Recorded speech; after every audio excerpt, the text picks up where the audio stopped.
When Sarah Mitchell opened her eyes after 6 months of absolute darkness, the first thing she felt wasn't relief. It was terror, because something was terribly wrong. The silence around her was deafening. The machines beeped, but there was an emptiness she couldn't name. "Marcus," she whispered into nothing. "Where's my baby? Where's Noah?" But no one answered, and when she finally managed to focus her eyes on the people surrounding her hospital bed, she saw faces of doctors and nurses she didn't recognize. There was no family, no husband, no son. What Sarah didn't know yet was that while she fought for her life trapped in a deep coma, someone had orchestrated the cruelest theft an immigrant mother could suffer. Someone had stolen not only her child, but the entire life she had built with her own hands in a foreign land. And that person was the very one who was supposed to protect them. This is the story of how a mother-in-law's hatred destroyed an entire family, and how a mother rose from the ashes to reclaim everything that had been stolen from her. Dallas, Texas, gleamed under the scorching October sun when Sarah Mitchell woke up that Friday with the same ritual as always.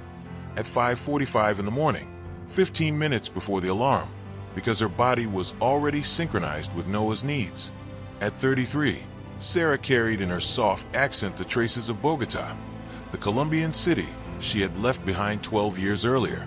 She had arrived in the United States at 21, with a scholarship for civil engineering at the University of Texas in Arlington, $400 in her pocket, and a dream too big to fit inside her chest.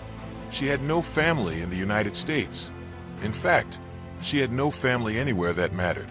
Orphaned at 17 after an accident that took her parents in Bogota, Sarah had been raised by a distant aunt who saw her more as a burden than as a niece. When the opportunity to study in the United States appeared, Sarah grabbed it like someone clinging to the last plank in a shipwreck, and she never looked back. She learned English by watching American TV shows with subtitles, worked 3 jobs while studying, slept 4 hours a night, and graduated at the top of her class, with honors, specializing in structures and bridge design. It was during an engineering conference in Houston, 3 years after graduation, that she met Marcus Mitchell. Marcus was 28, with piercing blue eyes, a smile that could light up entire rooms, and the owner of his own engineering firm in Dallas, Mitchell Engineering Solutions. He was presenting an innovative project for urban infrastructure revitalization. Sarah was in the audience, taking furious notes, when she raised her hand to ask a technical question that impressed Marcus with its depth and precision. "Where do you work?" he asked after the presentation, searching for her in the crowd. "At a mid-sized firm in Fort Worth. But not for long, I hope," Sarah replied with that confident smile that hid years of struggle. "I have a better offer. Come work with me." 6 months later, Sarah wasn't just his senior engineer. She was his partner in every sense. They fell in love amid structural calculations and 3D models, over late-night coffees at the office and passionate debates about the best sustainable construction methods. The proposal came 2 years after their first meeting, on a starry night atop one of the bridges they had designed together on the outskirts of Dallas. "Build a life with me," Marcus said, kneeling, a modest but perfect diamond ring in his hands. "Build everything with me." Sarah said yes, tears streaming down her face. For the first time since leaving Colombia, she felt she had a home. The wedding was small, intimate, only close friends and co-workers. Sarah wore a simple white lace dress. Marcus didn't take his eyes off her all day, and there was only one person missing who should have been there: Diane Mitchell, Marcus's mother. Diane had made it clear since the very first dinner that she did not approve of Sarah. An immigrant with no family, no history. "How do you even know who she really is, Marcus?" she had said, not even bothering to lower her voice, so Sarah wouldn't hear from the next room. Marcus defended Sarah fiercely. "I know exactly who she is, Mom. An incredible woman who built everything on her own, who's stronger than anyone I've ever met. And I'm going to marry her, with or without your blessing." Diane chose without. She didn't attend the wedding, cut off contact with Marcus completely. For 2 years, mother and son didn't speak. But then Marcus's father, long divorced from Diane and living in San Antonio, died suddenly of a heart attack. At the funeral, Diane showed up broken, aged alone. Marcus, with a heart that was too kind, reached out. "Mom, enough. Life's too short. I love you. Sarah loves you. Let's start over." Diane accepted, but Sarah could see in her mother-in-law's eyes that the hatred had only been buried, not erased.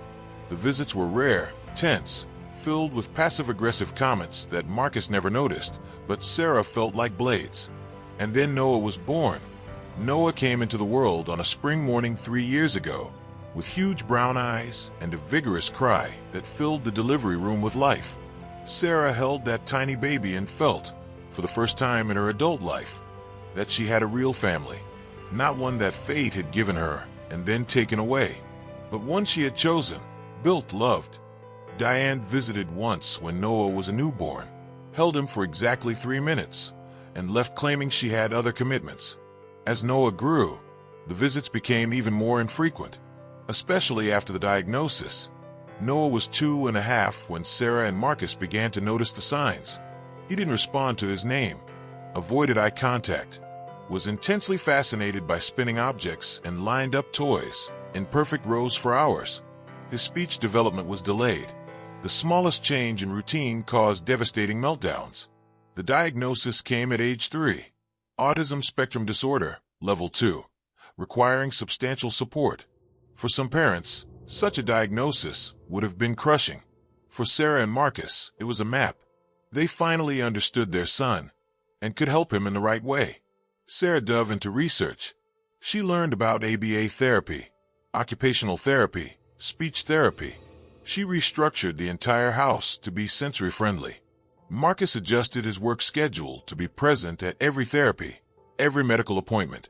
And Mitchell Engineering Solutions grew. What started as a small firm became a Dallas landmark. They had landed substantial contracts with the state of Texas, designing bridges, renovating highway infrastructure, creating innovative solutions for complex structural problems. Sarah was the technical genius behind the projects. Marcus was the charismatic face who won clients. They were a perfect team, at home and at work. The house they bought in North Dallas, in the Preston Hollow neighborhood, was a testament to their success. 3 bedrooms, a home office, a spacious backyard where Noah could play safely. Noah's room was a carefully designed sanctuary. Light blue walls, adjustable lighting, a sensory corner with pillows and weighted blankets, neatly arranged shelves with his favorite toys in precise order. At 5 years old, Noah was thriving. He attended a specialized school, had 3 therapy sessions a week, and was beginning to form 3-word sentences.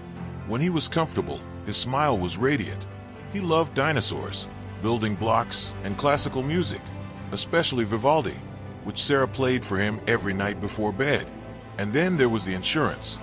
3 years earlier, when the firm began growing exponentially and government contracts became more frequent, Marcus insisted on taking out strong insurance policies. Life insurance was part of the package, a $2 million policy with Sarah as the sole beneficiary. "It's just a precaution, love," Marcus said as he signed the documents. "We work with big projects. There are always risks. If something happens to me, you and Noah will be safe. Forever." Sarah kissed him and filed away the documents without much thought. They were young, healthy, careful. Nothing was going to happen. Diane knew about the insurance. She didn't know the exact details, but she knew it existed. Marcus had mentioned it once, casually, during one of her rare visits. "I've taken care of everything, Mom. Sarah and Noah will never want for anything." Diane listened and filed that information away somewhere dark in her mind, where resentment and greed mixed into poison.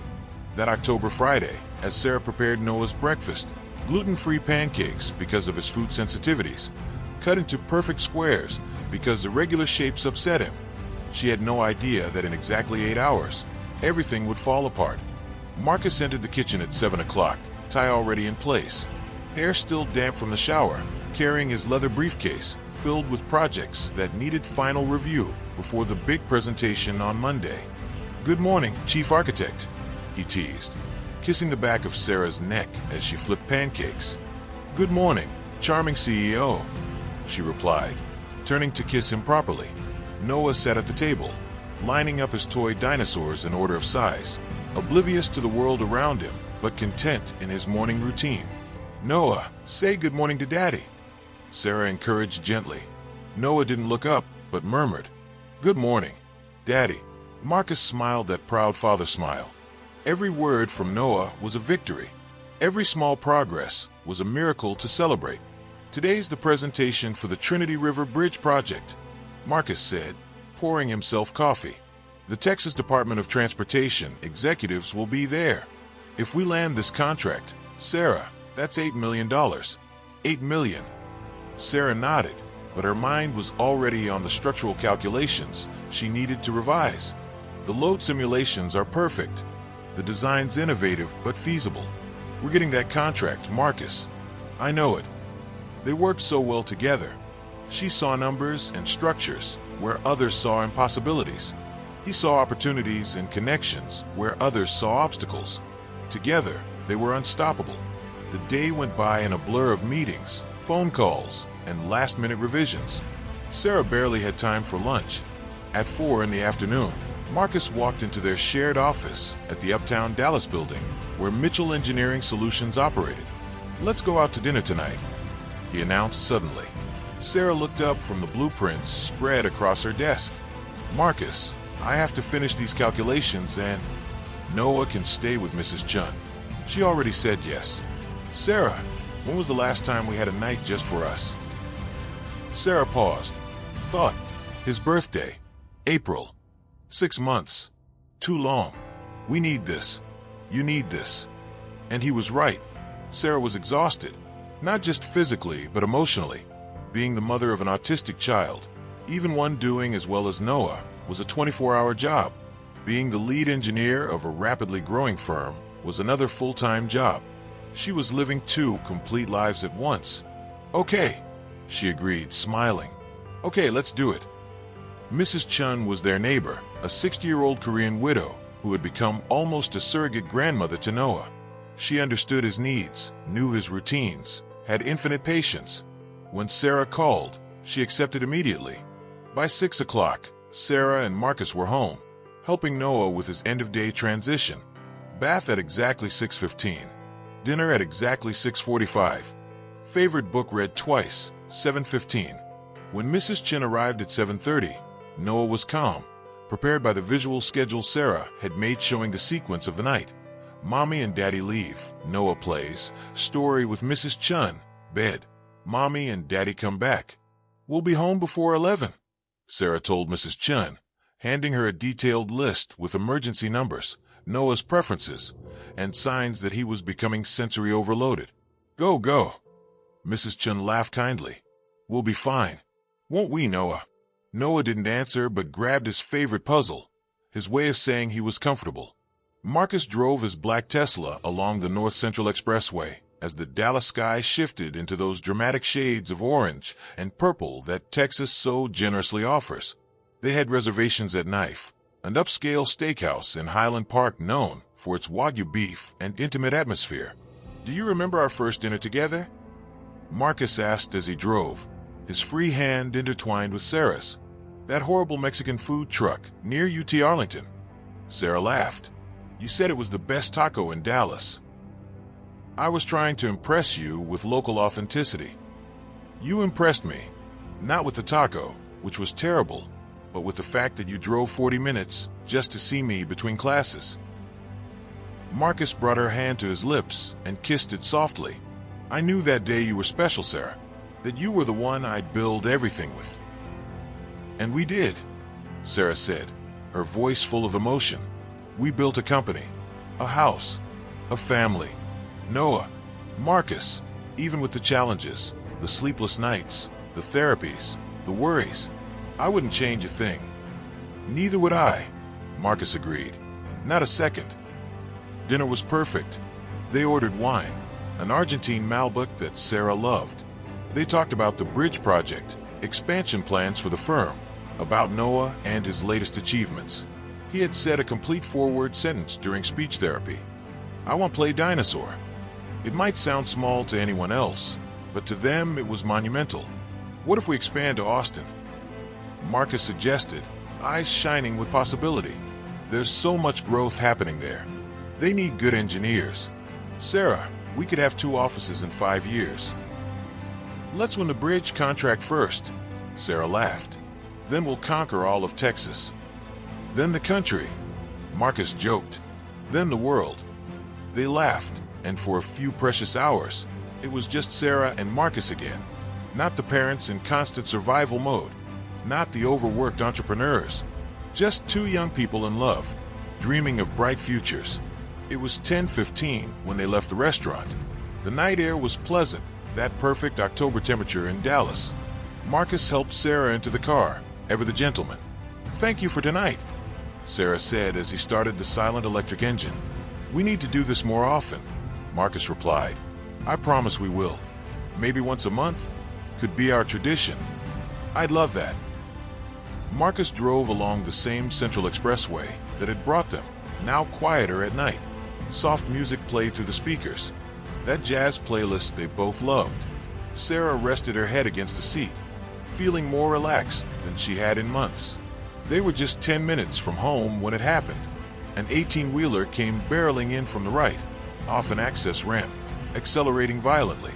Later, investigations would reveal the driver had been on the road for 16 hours straight, far beyond legal limits, fighting off sleep with amphetamines that had long since worn off. He didn't see the red light, didn't see the black Tesla crossing the intersection. Marcus saw it. He had exactly 2 seconds of awareness, just enough time to shout "Sarah," and yank the wheel desperately to the left, trying to move the passenger side, Sarah's side, out of the line of impact. The truck slammed into the Tesla's driver's side with devastating force. The sound was metal being obliterated, glass exploding into a million fragments, something impossible to process as real. The car spun 3 full times. Sarah's airbag exploded against her face with the violence of a controlled detonation. Her head snapped to the side, hitting the console, then forward into the deflating airbag. Sharp pain, then absolute darkness. Sarah didn't see Marcus. She didn't see the driver's side completely crushed. She didn't hear the terrible silence that followed the impact. She simply disappeared into the dark. When the first responders arrived 7 minutes after the crash, they found a scene of horror. The Tesla was unrecognizable. The truck had toppled onto its side, blocking 2 lanes of the expressway. Glass and metal were scattered across 50 meters of asphalt. Marcus Mitchell was pronounced dead at the scene. The side impact had been catastrophic. The paramedics didn't even attempt resuscitation. His injuries were incompatible with life. Sarah was trapped in the wreckage, unconscious but alive. Weak pulse, irregular breathing, blood streaming from a wound on her head. We've got a female victim, mid-30s, severe head trauma, responding only to pain stimuli. The lead paramedic radioed as the fire crew worked to extract her from the twisted metal. "We need a medevac. Now." The Parkland Memorial Hospital air rescue helicopter landed on the highway 8 minutes later. Sarah was extracted, stabilized, intubated on-site. Her brain was swelling dangerously. Every second mattered. At 11:47 p.m., she arrived at Parkland Memorial, Dallas's premier trauma center. An entire team was waiting. Neurosurgeons, trauma specialists, specialized nurses. Severe closed head injury, subdural hematoma, possible intracranial hemorrhage. The ER physician barked as they rushed her gurney through the bright white corridors. Stat head CT, then surgery. She's unstable. The CT confirmed the worst. Significant bleeding inside the skull, dangerously elevated intracranial pressure. Sarah was taken straight to the operating room. For 5 hours, neurosurgeons fought to save her life. They drained the hematoma, relieved the pressure, repaired ruptured blood vessels. They did everything modern medicine could offer. But the brain is a mystery. Even after a successful surgery, the damage was done. Sarah didn't wake up. She was placed in a medically induced coma to let her brain rest, heal, attempt to repair itself. Meanwhile, the Dallas police were trying to locate next of kin. Sarah's purse had been recovered from the wreckage. Inside, they found her wallet, a destroyed cell phone, and business cards for Mitchell Engineering Solutions. An officer called the office, but it was nearly midnight on a Friday. No one answered. They tried the emergency contact number listed on the company's website, which rang to Marcus's cell phone, now lying with his body in the morgue. Finally, while searching Marcus's belongings, They found a phone number scrawled on the back of an old photograph in his wallet. A picture of him as a boy with a dark-haired woman. On the back, Mom, 214-555-0147. The officer dialed. At 2 a.m., Diane Mitchell answered, confused and irritated. Hello, Mrs. Mitchell? This is Officer James Rodriguez with the Dallas Police Department. I'm sorry to inform you that your son, Marcus Mitchell, was involved in a fatal traffic accident tonight.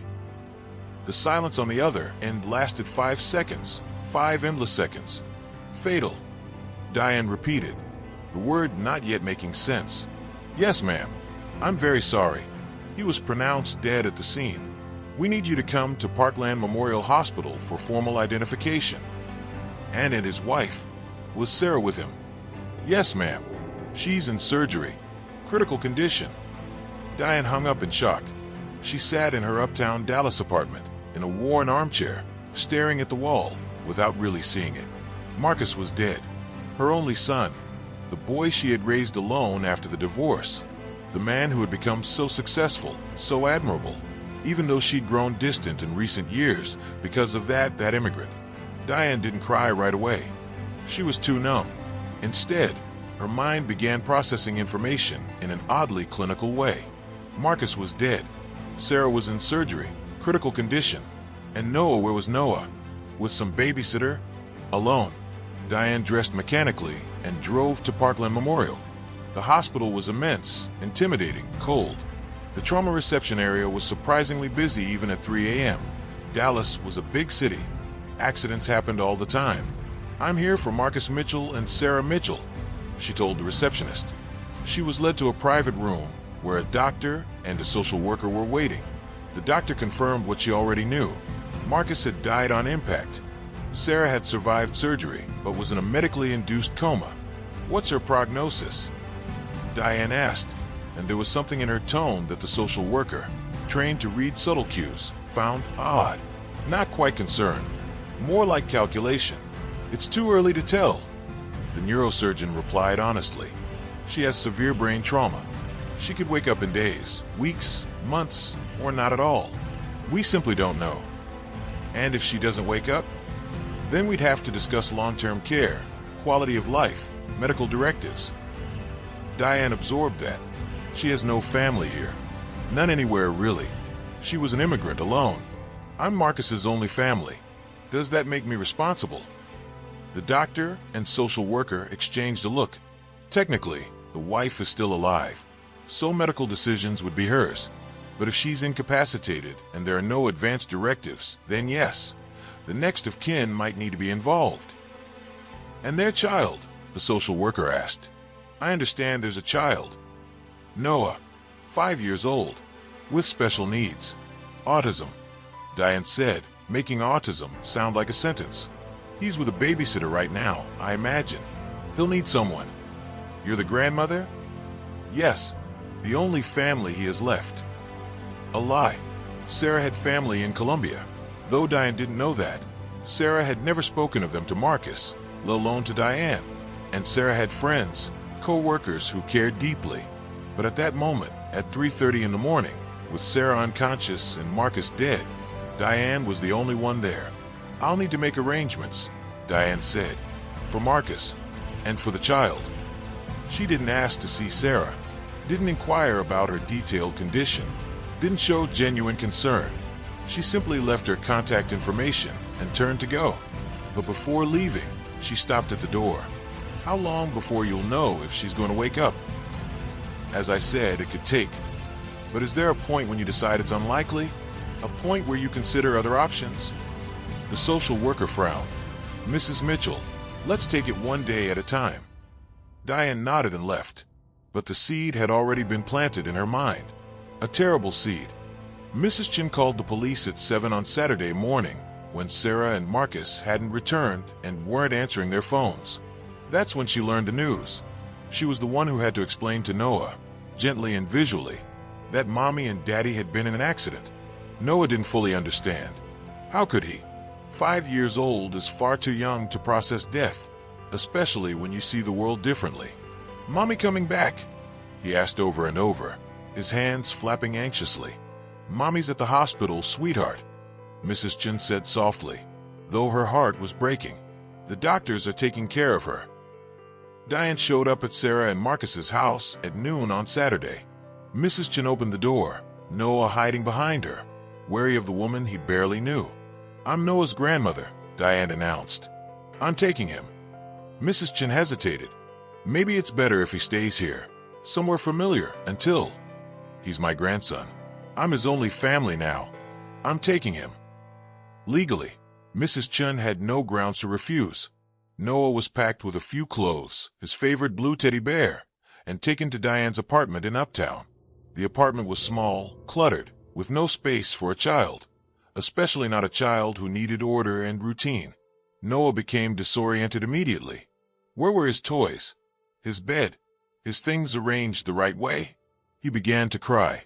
Not the ordinary cry of a child, but that desperate, overwhelming cry of sensory and emotional overload. Diane didn't know what to do. She tried to comfort him, but her attempts were clumsy, frustrating for them both. "Stop crying," she eventually shouted, exasperated. Noah cried harder.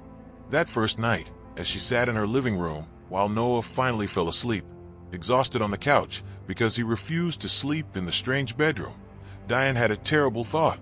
She didn't want this. She didn't want this child.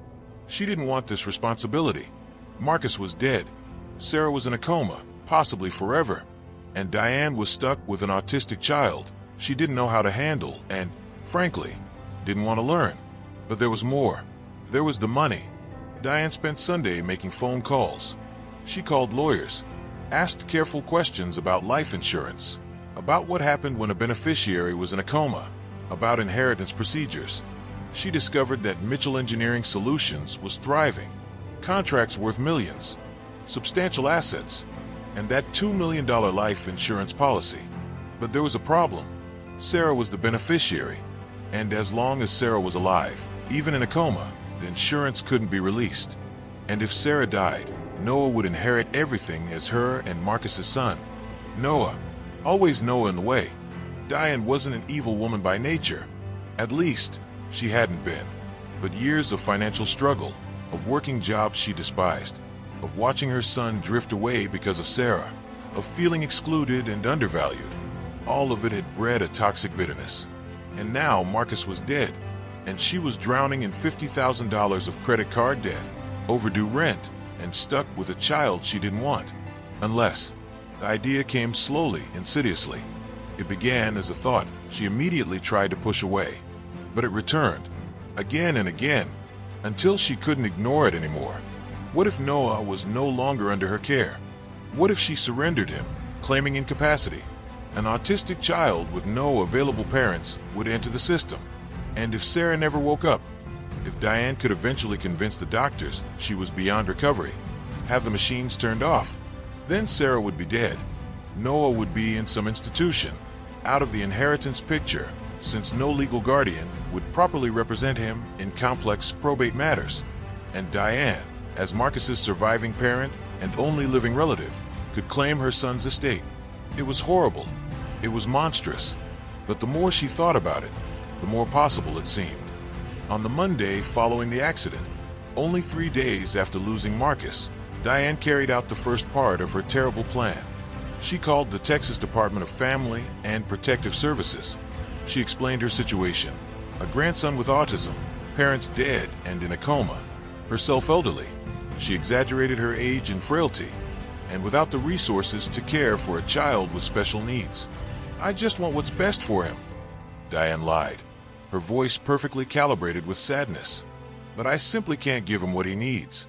I don't have the financial means. I don't have the knowledge about autism. I don't have the space. It would be selfish of me to keep him when he could be somewhere appropriate." The social worker on the other end of the line, a woman named Rebecca Williams, sighed. She heard stories like this far too often. "Mrs. Mitchell, I understand your concern, but the policy is always to try to keep children with family first. There are resources available, support services. I'm 62. Diane lied again, adding 4 years to her real age. "I work full-time just to pay my bills. I live in a 1-bedroom apartment. This child screams constantly, doesn't sleep, doesn't eat. I don't know what to do. And frankly, I'm having heart problems from the stress. Lies upon lies. Rebecca took notes. The biological mother. You said she's in a coma? Yes, at Parkland Memorial. Severe head trauma. The doctors said her chances of recovery are minimal. Another lie. The doctors had said they didn't know yet. It was too soon for any definitive prognosis. And there are no other relatives? Maternal grandparents, aunts, cousins? The mother was an immigrant. No family here. None in Colombia either, as my son told me. She was an orphan before coming to the U.S. Diane didn't know if that was true, but Sarah had never spoken of family, so she assumed. In truth, Sarah had a great-aunt in Bogota, the same woman who had raised her without affection. They hadn't spoken in years, but she existed. Sarah also had distant cousins, but since she had never kept in touch and was now unconscious, no one knew. No one to contest Diane's version of events. I'll need you to bring the child in for an evaluation, Rebecca said at last. And we'll need medical documentation of his autism diagnosis, proof of your relationship to him, and a formal statement that you're voluntarily relinquishing custody. What happens to him after that? Diane asked, trying to sound concerned. He'll be placed in temporary care at a specialized facility while we look for a foster placement. Children with special needs sometimes take longer to find appropriate homes, but we do our best. I understand. When can I bring him? Tomorrow, if possible. The sooner, the better for everyone. Diane hung up and felt nothing. She should have felt guilt, horror, regret, but all she felt was relief that the first step was emotion. Noah was in the living room, rocking on the couch, clutching his blue teddy bear so tightly his fingers were white. He hadn't eaten properly in 3 days. Hadn't slept well. He cried often. He was traumatized and confused, and his grandmother, the one person who should have protected him, was planning to abandon him. Noah, we're going for a ride tomorrow, Diane said with false cheer. Noah didn't respond. He had almost completely stopped talking. The regression was happening fast. On Tuesday morning, Diane dressed Noah, put him in the car, and drove to the Department of Family Services Assessment Center in South Dallas. Noah cried the entire way. That sharp, panic cry of fear and sensory overload. Rebecca Williams met them at the entrance. She was an African-American woman in her early 40s, eyes tired but kind, who had seen too many tragedies in her 15 years as a social worker. "You must be Noah," she said gently, kneeling to his level. Noah avoided eye contact, rocking intensely. "He doesn't talk much," Diane said quickly. "The autism is severe." In truth, Noah spoke in full sentences when he felt safe. But no one there knew that. The evaluation took 2 hours. Psychologist, social worker, medical assessor, all agreed. Noah had autism, needed specialized care, and his grandmother clearly lacked both the capacity and the willingness to provide it. "I have the papers here," Rebecca said, placing documents in front of Diane. "By signing, you are voluntarily relinquishing temporary custody of Noah Mitchell to the state of Texas. He will become a ward of the state until his biological mother's situation is resolved, or until appropriate permanent placement is found." Diane picked up the pen. Her hand didn't tremble once. She signed every marked line. "What happens now?" she asked. "Now he stays with us. He'll be transferred to the Horizons East Residential Center in Mesquite. It's a specialized facility for children with developmental needs." "May I say goodbye to him?" Rebecca paused, then nodded. Briefly, Diane knelt in front of Noah, who was still holding his teddy bear. She placed a hand on his shoulder. Noah flinched at the touch. "Goodbye, Noah," she said, her voice devoid of real emotion. Then she stood up and walked away. She didn't look back. Not once. Noah was led by a staff member to a white van. He cried, reaching toward the door Diane had just walked through. Not because he wanted her, but because she was the only faintly familiar face in a world that had suddenly become completely terrifying. But she didn't come back. With Noah removed from the equation, Diane was able to focus on the second part of her plan. Sarah was at Parkland Memorial, transferred from the ICU to a long-term neurological care unit after 2 weeks. She had With Noah removed from the equation, Diane was able to focus on the second part of her plan. Sarah was at Parkland Memorial, transferred from the ICU to a long-term neurological care unit after 2 weeks. She had survived the initial surgery, but remained in a deep coma. A ventilator breathed for her. Feeding tubes nourished her. Machines monitored every heartbeat, every brain wave. Diane visited for the first time 3 weeks after the accident. Not out of compassion, but out of necessity. She needed to be seen as the concerned relative. "How is she doing?" Diane asked the nurse in charge, a Filipino woman named Maria. "Stable, but unchanged," Maria replied. "No response to stimuli. Minimal brain activity. We're keeping her comfortable." "How long can she stay like this?" Impossible to say. Some coma patients wake up after months, even years. Others never do. And if she never wakes up, what happens then? Maria looked at Diane with an expression difficult to read. Eventually, discussions about long-term care happen, but we are far from that. But is it possible to turn off the machines? If there's no hope, that requires extensive medical discussions, ethical considerations, and the family needs to be involved. "Are you the only family?" "I am," Diane lied smoothly. Technically, there was Noah, but Noah was institutionalized now, not legally represented, out of the practical equation. Diane hired a lawyer, not an ethical family lawyer, but a lawyer who worked in a gray area, a man named Gerald Hutchins who had an office in a decrepit building in East Dallas and asked minimal questions as long as he was paid. "I want to explore my options," Diane said at their first consultation.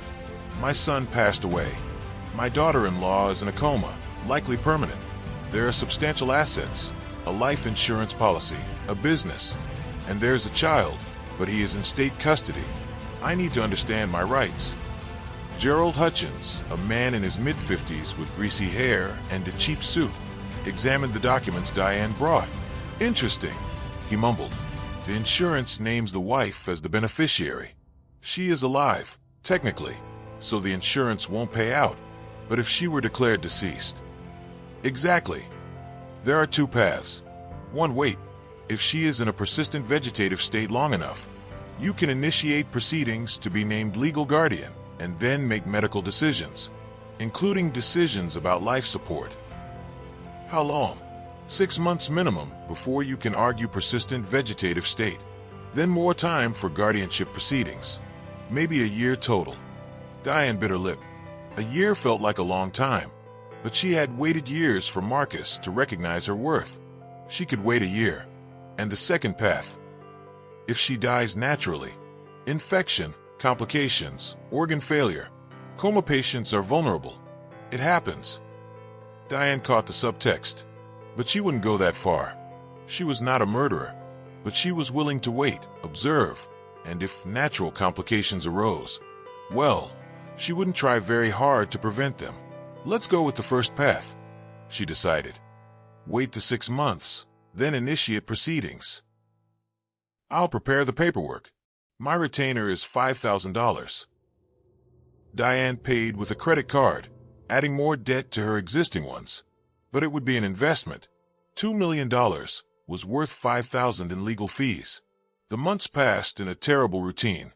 Diane visited Sarah once a week, just enough to establish presence as the concerned relative. She asked doctors questions, always subtly guiding toward negative prognosis. But what are the real chances of her waking up? Has she had any positive response? How long before you consider her hopeless? The doctors began to grow uneasy with Diane. There was something in her questions that felt less like concern and more like a desire for bad news. Dr. Amanda Patel, the lead neurologist, made notes in the file about questionable family dynamic and instructed her staff to carefully document all interactions with Diane. Meanwhile, Noah was wasting away at Horizon's East Residential Center. The facility was doing its best with limited resources, but Noah was one of 23 children under care, and the staff was overwhelmed. He no longer had his specific routines. He didn't have his blue room. He didn't have his mommy singing to him before sleep. He regressed dramatically. He stopped speaking completely. He developed more intense self-stimulatory behaviors, rocking for hours, hand flapping, scratching his own arm when overloaded. Weight loss because he could not eat the different textures of food offered. The staff was concerned, but what could they do? Lack of funding, lack of personnel, and a traumatized child who needed individualized attention they simply could not adequately provide. Nobody at the Mitchell Engineering Solutions office knew where Sarah was. Marcus had died. Sarah had vanished, and in the chaotic days after the accident, no one thought to check hospitals. The office was in limbo. Projects stalled. Clients went to competitors. The business Sarah and Marcus had built so lovingly began to crumble. Diane watched all this from afar, waiting. For months after the accident, in February, something changed. Sarah started having moments of increased brain activity. It wasn't consciousness, not yet, but the monitors showed patterns neurologists found intriguing. Something is happening, Dr. Patel commented to her team during rounds. I can't say what, but this patient is not as deep as she was. Maria, the Filipino nurse who had become oddly attached to Sarah, started talking to her during routine care. "Good morning, Sarah," she would say while adjusting blankets, checking tubes. "It's a beautiful day outside. Spring is coming. Flowers starting to bloom. You have a son, don't you? Noah. I bet he's waiting for you to wake up. I bet he needs you." And perhaps, somewhere in the depths of her injured brain, Sarah heard, because something was fighting to get back to the surface. Diane noticed the subtle changes during a visit in March. "Is she responding more?" she asked Dr. Patel sharply. "There are some encouraging signs of increased brain activity," the doctor replied cautiously. "Too early for conclusions, but it's more than we saw before." Diane felt panic. No, not now. Not when she was so close. But she might still not wake up, right? This doesn't guarantee anything. Correct. She could stabilize at this level indefinitely. And the 6 months? I read that 6 months is a significant milestone for comas. Dr. Patel studied Diane with eyes that were now definitely suspicious. 6 months is a milestone, yes, but it is not a death sentence, Mrs. Mitchell. Every patient is different. In April, with only weeks to go until the 6-month mark, Gerald Hutchins started preparing legal petitions. The argument: Sarah Mitchell was in a persistent vegetative state, with no reasonable hope of recovery, and Diane Mitchell, as the mother-in-law and only available adult relative, should be appointed legal guardian to make medical decisions, including decisions about discontinuing life support. The plan was to file the petitions just after the 6-month mark, push in court, get a hearing, obtain a court order, and then turn off the machines. Sarah would die. The insurance would be released to her beneficiary, who was dead, so it would go to her estate. Her estate would go to Noah, her son, but Noah was in state custody, without adequate representation, and probate is complex. Diane, as the paternal grandmother and mother of the deceased Marcus, could argue that she should administer the funds for Noah's benefit. With the right lawyer, with the right judge, with enough time, she could divert most of that money to herself. It was elaborate, it was cruel, but it was possible. In the first week of May, 5 months and 3 weeks after the accident, Maria was performing routine checks when she noticed something. Sarah's fingers moved. Not an involuntary spasm, she had seen dozens of times, but deliberate movement. Fingers curving, as if trying to grasp something. "Sarah," Maria called, her heart racing. "Sarah, can you hear me? If you can, try to squeeze my hand." She placed her hand in Sarah's. She waited. 10 seconds. 15. Then she felt it. Slight but unmistakable pressure. "Oh my God," Maria whispered. She hit the call button. "I need Dr. Patel immediately." In the following hours, tests were conducted. Sarah was emerging from her coma. Slowly, very slowly, but definitely. Her eyes started blinking sporadically. She responded to simple commands with minuscule movements. Her breathing was becoming more independent. "It's remarkable," Dr. Patel told the team.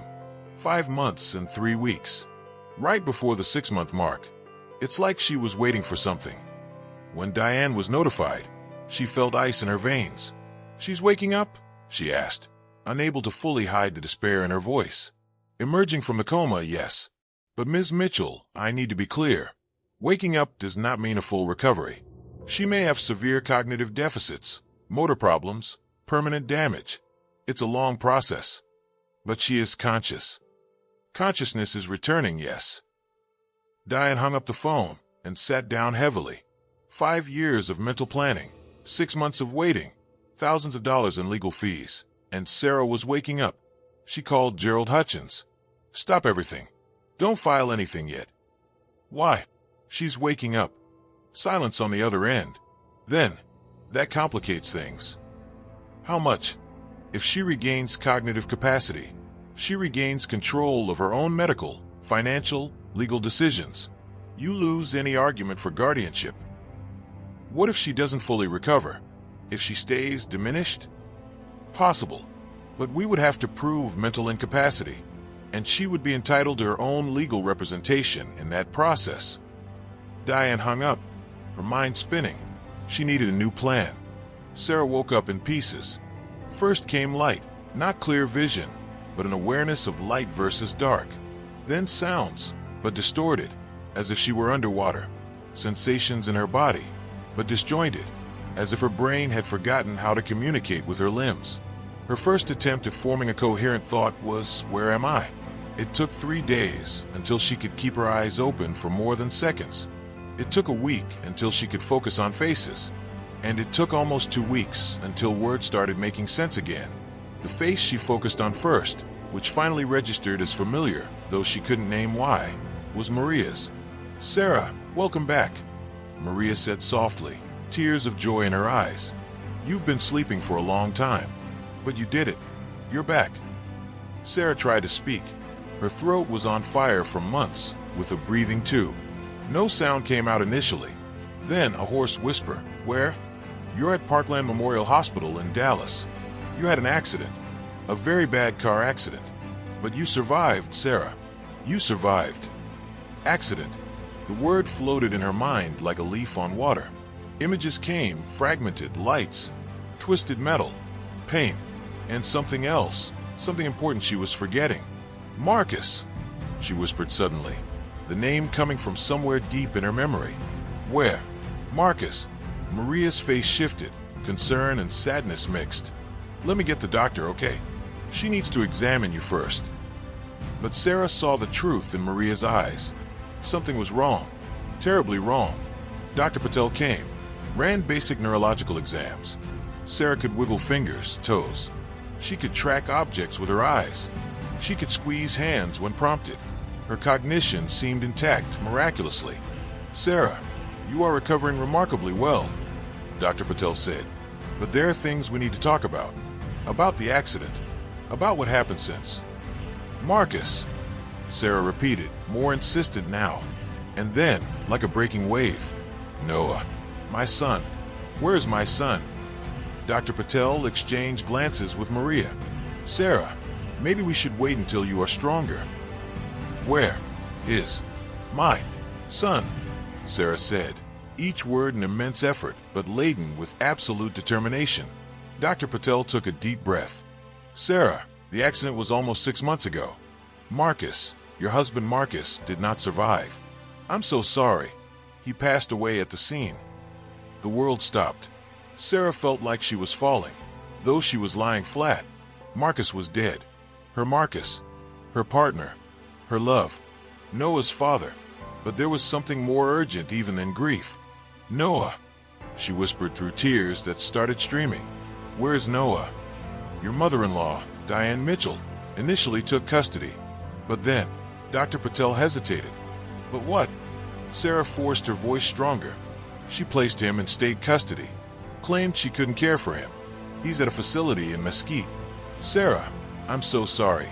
There is so much you've missed."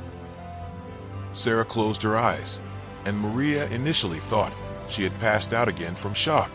But then Sarah opened them, and there was something in those eyes that made Maria involuntarily step back. It was determination. It was fury. It was the awakening of a mother who had lost too much time. "How long?" Sarah asked. "You've been awake for 2 weeks, but gradually emerging. Since the accident, almost 6 full months." "6 months," Sarah repeated, horror in her voice. My baby alone for 6 months. Sarah, you need to rest, to physically recover before. No. Sarah cut across, trying to sit up. Her body didn't fully obey. Muscles atrophied from months immobile. I need to see my son. Now. That will take time. Legal processes, your physical recovery. How long? Dr. Patel was honest. Weeks, maybe months. You can barely sit up. You will need intensive physical therapy. Relearn to walk, rebuild strength. And then there are legal issues about custody, especially since you've been incapacitated. Sarah looked at her weak hands, at her unresponding legs. For a moment, despair threatened to engulf her. But then she thought of Noah, her sweet boy. Scared, confused, alone. Then we start now, Sarah said in a voice that allowed zero argument. Physical therapy, occupational therapy, everything. We start now. Because I'm going to get my son. And nothing is going to stop me. What the doctor said would take months, Sarah condensed into weeks through sheer willpower. Her physical therapist, a Jamaican woman named Claudette, was impressed and worried in equal measure. Sarah, you need to slow down. Pushing too hard, too fast can cause permanent damage. My son is in an institution. I don't have time to go slow. Sarah worked through the pain that would make others quit. Her muscles screamed from atrophy. Her body shook with exertion. But every time she wanted to stop, she thought of Noah. 10 days after waking completely, she could sit up unsupported. 15 days. She stood for the first time with minimal assistance. 20 days. She took 5 shaky steps. This is remarkable, Dr. Patel admitted. Her rate of recovery is, I've never seen anything like it. Mother's love is powerful medicine, Maria commented, smiling through tears of pride. During her recovery, Sarah also had to process her loss. Marcus was dead. They brought her photos of him to help with memory. Every image was a knife to the heart. His smile, his eyes, the way he looked at her as if she were her whole world. She cried. Alone at night, when nurses weren't watching, she sobbed into her pillow. For everything they had built, for all the futures they would never live, for the brutal injustice of it all. But grief would have to wait, because Noah needed her. 3 weeks and 4 days after waking, Sarah received an unexpected visit. Diane Mitchell showed up at the hospital. Sarah was in physical therapy when she was informed. Your mother-in-law is here. Sarah felt something cold and hard settle in her chest. Send her in. Diane walked in hesitantly, and for the first time Sarah saw fear in the older woman's eyes. Because Sarah, even weak, even in a hospital gown, had a presence now that she hadn't before. It was the presence of someone who had gone through death and come back with something to prove. Sarah, Diane began, voice shaking slightly. I'm so sorry. About Marcus. About everything. Where's my son? Sarah asked without preamble. He's being cared for. In a good facility. You abandoned him, Sarah said quietly, but there was steel in her voice. Your own grandson. You threw him away like trash. I couldn't cope. I don't have the resources. I don't understand autism. I was grieving. You were calculating, Sarah interrupted. How long until I died? How much money you could take? Diane went pale. I don't know what you're talking about. The insurance, the business assets. You figured if I died, if Noah was out of the way in some institution, you could claim it all. That's ridiculous. Get out, Sarah said, her voice low but carrying an authority that made Diane step back. Get out of my room. Get out of the hospital. And if you try to go near my son again, I promise you will regret it. Now, get out. Diane opened her mouth to argue, but something in Sarah's eyes made her think better of it. She hurried out. After Diane left, Sarah allowed herself to tremble.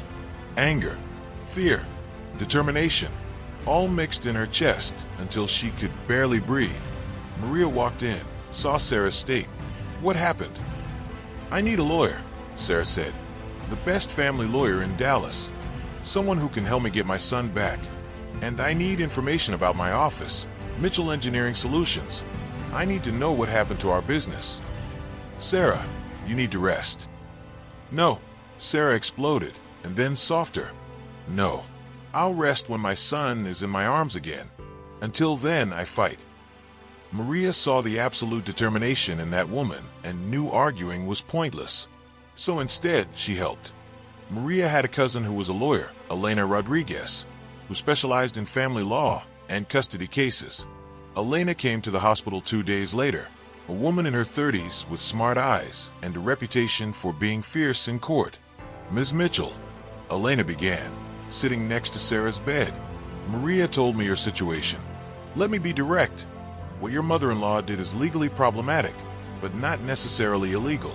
She had de facto temporary custody as the next of kin when you were incapacitated. She voluntarily relinquished that custody, claiming inability to cope." "She lied," Sarah said, her voice steady despite her physical weakness. "She did it to rob me, to rob my son of his inheritance." "I believe you, but proving malicious intent is difficult. What we can do is focus on regaining custody for you. You are the biological mother, now recovered and capable. That's strong." "How long?" "Normally, 2 to 3 months of legal filings, evaluations, hearings." "I don't have 2 months," Sarah cut in. "My son is 5 years old. He has autism. He needs routine, safety, love. Every day in an institution is a day that hurts him. I need him back now." Elena studied Sarah. She saw the determination, the strength burning in those eyes despite the weak body. "I'll do my best. But you need to understand, the system moves slowly. And there's another complication." "What?" "Your financial situation. The office, the assets, everything has been in legal limbo for 6 months. We need to untangle that too, to prove you can provide a stable environment for Noah." Sarah closed her eyes, processing. "Tell me everything. I want to know what happened to Mitchell Engineering Solutions." Elena opened her folder. "I investigated. The news is not good. When you and your husband vanished simultaneously, him through death, you through coma, the office went into chaos. Staff didn't know what to do. Projects were abandoned. Clients canceled contracts. Some key employees left for competitors. And the bridge contract, the Trinity River project Marcus was going to present, it went to another firm, Dallas Engineering Group. $8 million. Lost." Sarah felt like she had been punched. That project was their dream. Months of work. And now nothing. "Does the office still exist?" she asked, her voice small. "Technically, yes. But it's a shell. No active contracts. No revenue. Just debt and an office lease that's 3 months past due. The landlord is about to evict." Sarah absorbed it all. In 6 months, everything she and Marcus had built had crumbled. Her husband was dead. Her son was institutionalized. Her business was destroyed. Many people would have given up at this point. They would have let themselves sink into depression, into grief, into the impossibility of it all. But Sarah Moreno Mitchell was not many people.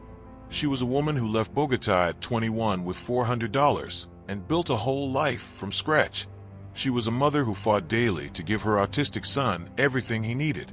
She was a survivor who woke up from 6 months of coma when doctors doubted. "Okay," she said finally, opening her eyes. "Then we rebuild. Elena, you work on getting Noah back. I work on getting the office back. And we both work on making sure Diane never gets near my family again. Sarah, you can barely walk. Then I work from a wheelchair if necessary. But I start now." Elena saw that arguing was useless. "You'll need help. Then help me find the right people." In the following weeks, while Sarah continued aggressive physical therapy during the day, she also began to rebuild her professional life. Elena connected her with a financial consultant and an accountant who reviewed Mitchell Engineering Solutions books. The situation was grim but not hopeless. There were still some assets, office equipment, design software, and most importantly, the reputation Sarah and Marcus had built. Sarah made calls. Her voice was still weak sometimes, but her mind was sharp. She called old clients, explained the situation, asked for a second chance. "Ms. Mitchell, we are very sorry about what happened," a project manager from the Texas Department of Transportation said. "But you understand our position. We couldn't wait indefinitely. I understand completely, Sarah replied, her voice professional despite being in a hospital bed. But I'm back now, and I'm ready to work. We don't have the size we had before, but we have the quality. We always did. If an opportunity arises, I hope you consider giving us a chance. I'll keep that in mind, Ms. Mitchell. These weren't guarantees, but they were doors not completely closed. Sarah also started working on something new. She couldn't manage a large office alone anymore, not immediately, but she could consult. She could do specialized analysis of structural projects. She could be the technical genius she always was, but in a leaner, more adaptable way. 4 weeks after waking, Sarah gave her first technical consultation from her hospital bed via video call for a small construction company in Fort Worth that needed help with load calculations for a bridge renovation. She worked for 3 hours, her mind processing numbers and forces and structural tensions as if she had never stopped, as if 6 months of coma hadn't happened. Dr. Mitchell, the engineer on the other end, said at the end she had a PhD in structural engineering, something Marcus had always encouraged her to pursue. That is brilliant. Exactly what we needed. How much do we owe you? Sarah quoted a fair price. She received payment 2 days later. It wasn't much, $1,500, but it was a start. It was proof that she could do this, that she could rebuild. 5 weeks after waking from the coma, Sarah was finally medically discharged from Parkland Memorial. She was still weak. She walked with a cane. She tired easily, but she was functional, cognitively intact, physically capable. You are a medical miracle, Dr. Patel said during the final discharge assessment. I've seen many recoveries, Sarah, but yours is extraordinary. I had extraordinary motivation, Sarah replied simply. Maria hugged her goodbye, tears streaming. You're going to get your son. I know you will. I will, Sarah promised. And when I bring him home, I'll come back here to thank you properly for keeping me alive when I couldn't fight for myself. Just make him happy, Maria said. That's all the thanks I need. Sarah no longer had a home. The house in Preston Hollow had been sold by Dan through questionable legal proceedings, while Sarah was in a coma, claiming the need to pay medical debts. Elena was contesting this, but it would take time. So Sarah rented a small apartment in Lake Highlands, a quiet, affordable neighborhood in northeast Dallas. 2 bedrooms, one for her. One she immediately started preparing for Noah. She painted the walls light blue, bought blackout curtains, installed low shelves for organized toys, created a sensory corner with soft cushions. She did everything from memory of how his room used to be, recreating the environment he knew and loved. She worked despite the physical pain.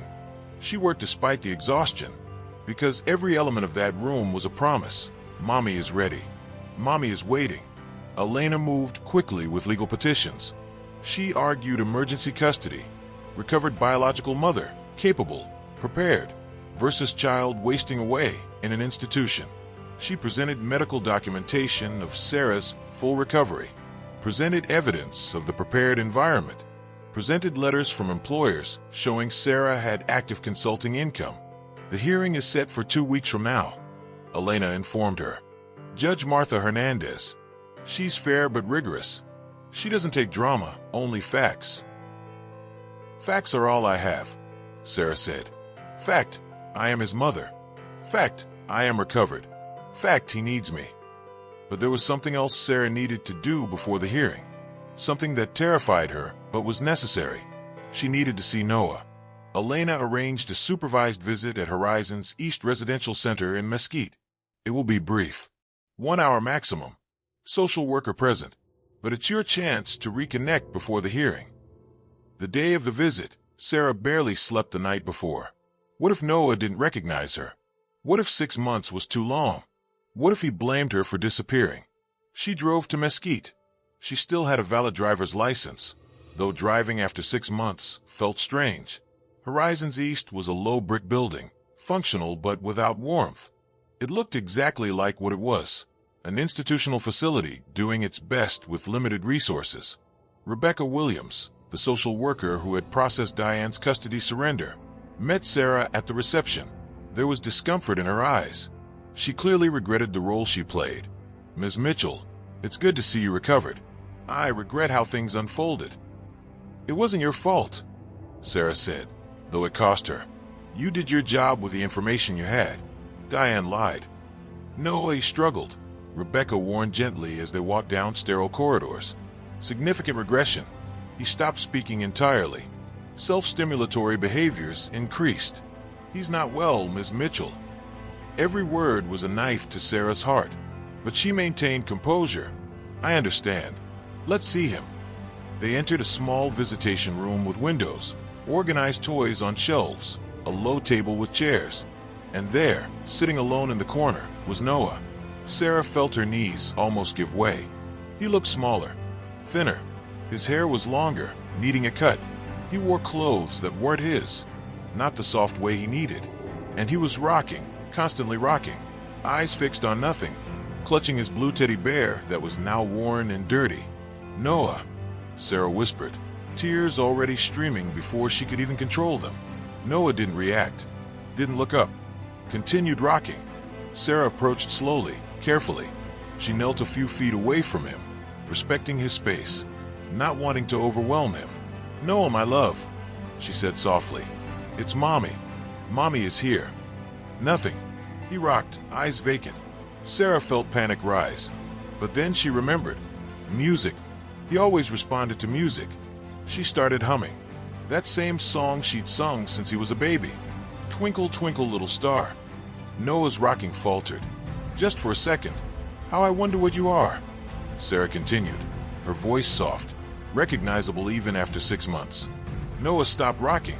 His head turned slightly, listening. "Up above the world so high," Sarah sang, tears running but voice steady. Noah turned his head. His eyes, those deep brown eyes, met hers, like a diamond in the sky. "Mommy," Noah whispered, the first word he had said in months. Sarah sobbed. "Yes, baby. Mommy." Noah looked at her, processing, trying to understand if it was real. Then, slowly, he started to move. He crawled, not walked, but crawled as if he'd forgotten how to walk to her. Sarah scooped him into her arms and held him as if she would never let him go again. He was too light, too small, too traumatized. But he was there, alive, and recognizing her. "I'm so sorry," Sarah whispered into his hair, rocking him gently. "I'm so sorry, I'm so sorry, I'm so sorry. Mommy had an accident. Mommy couldn't come. But Mommy is here now. And she's gonna take you home. Home, baby. Soon. I promise." Noah didn't speak again, but his tiny arms tightened around her neck, and he buried his face in her shoulder, and Sarah felt his silent tears wetting her blouse. Rebecca Williams, watching from afar, discreetly wiped her own eyes. She had seen many family reunions, but this one was different. The hour passed too quickly. When they had to separate, Noah cried. That sharp, panicked wail. Sarah almost couldn't let him go. 2 weeks, baby," she promised, holding his little face in her hands. 2 weeks and Mommy is coming to get you. For good. I promise. Mommy won't leave you again. Never again. On the drive back to her apartment, Sarah drove through tears. But they weren't just tears of sorrow. They were tears of renewed determination. Noah was alive. Traumatized, but alive. And she was going to save him. Arriving home, Sarah sat down in the blue room she had prepared. She looked at the walls painted so carefully, at the organized shelves waiting for toys, at the small bed covered with soft sheets. Then she did something she hadn't done in weeks. She allowed herself to feel everything. The grief for Marcus, her love, her partner, the man who should be by her side rebuilding everything. The anger for Diane, the betrayal, the cruelty, the absolute selfishness. The trauma of the accident, the 6 lost months, the stolen time, the fear for the future. How was she going to rebuild a business, raise a son alone, heal the damage done? But after feeling it all, after crying until she had no more tears, Sarah stood up. She went to the mirror in the bathroom, looked at her own reflection, thinner, paler, with surgery marks still visible near her hairline, but alive, conscious, a fighter. "Marcus," she whispered to the reflection, as if he could hear her wherever he was. "I'm going to take care of our son.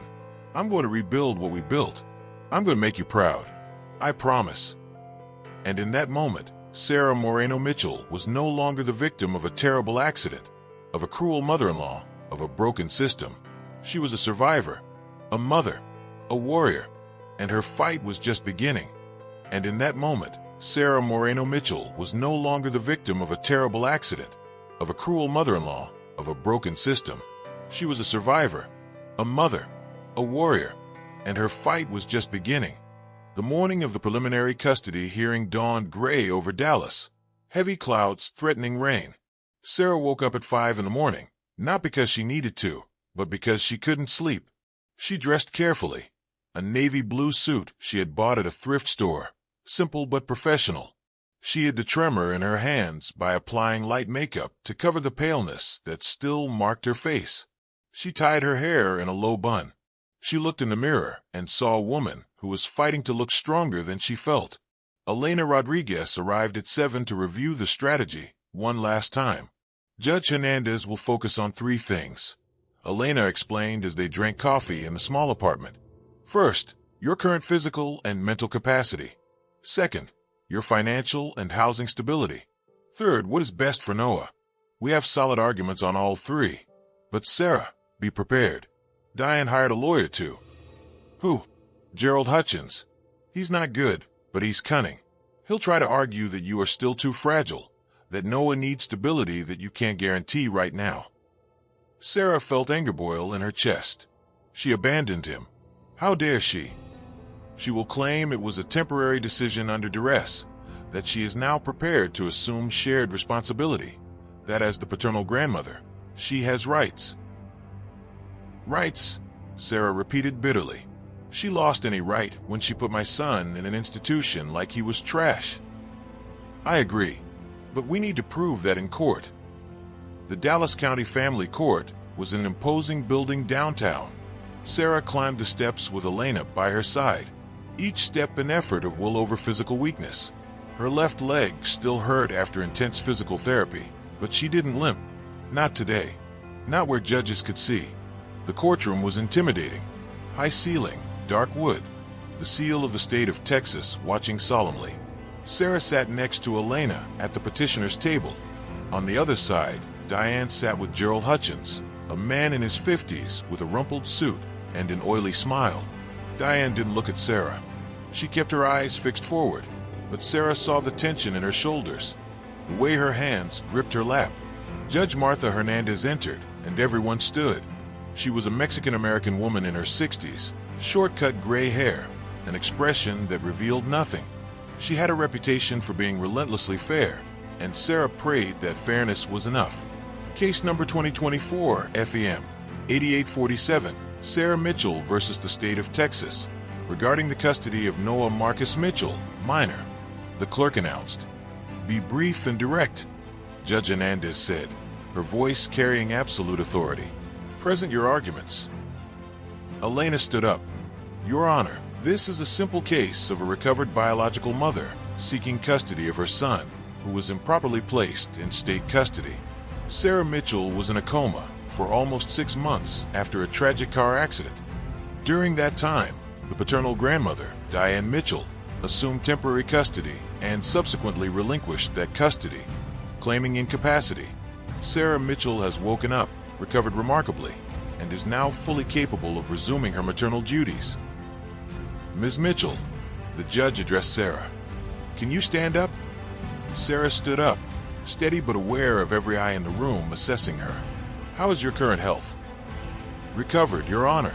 I have letters from 3 doctors confirming full physical and cognitive capacity. I still do outpatient physical therapy, but I am functional and independent. Employment situation?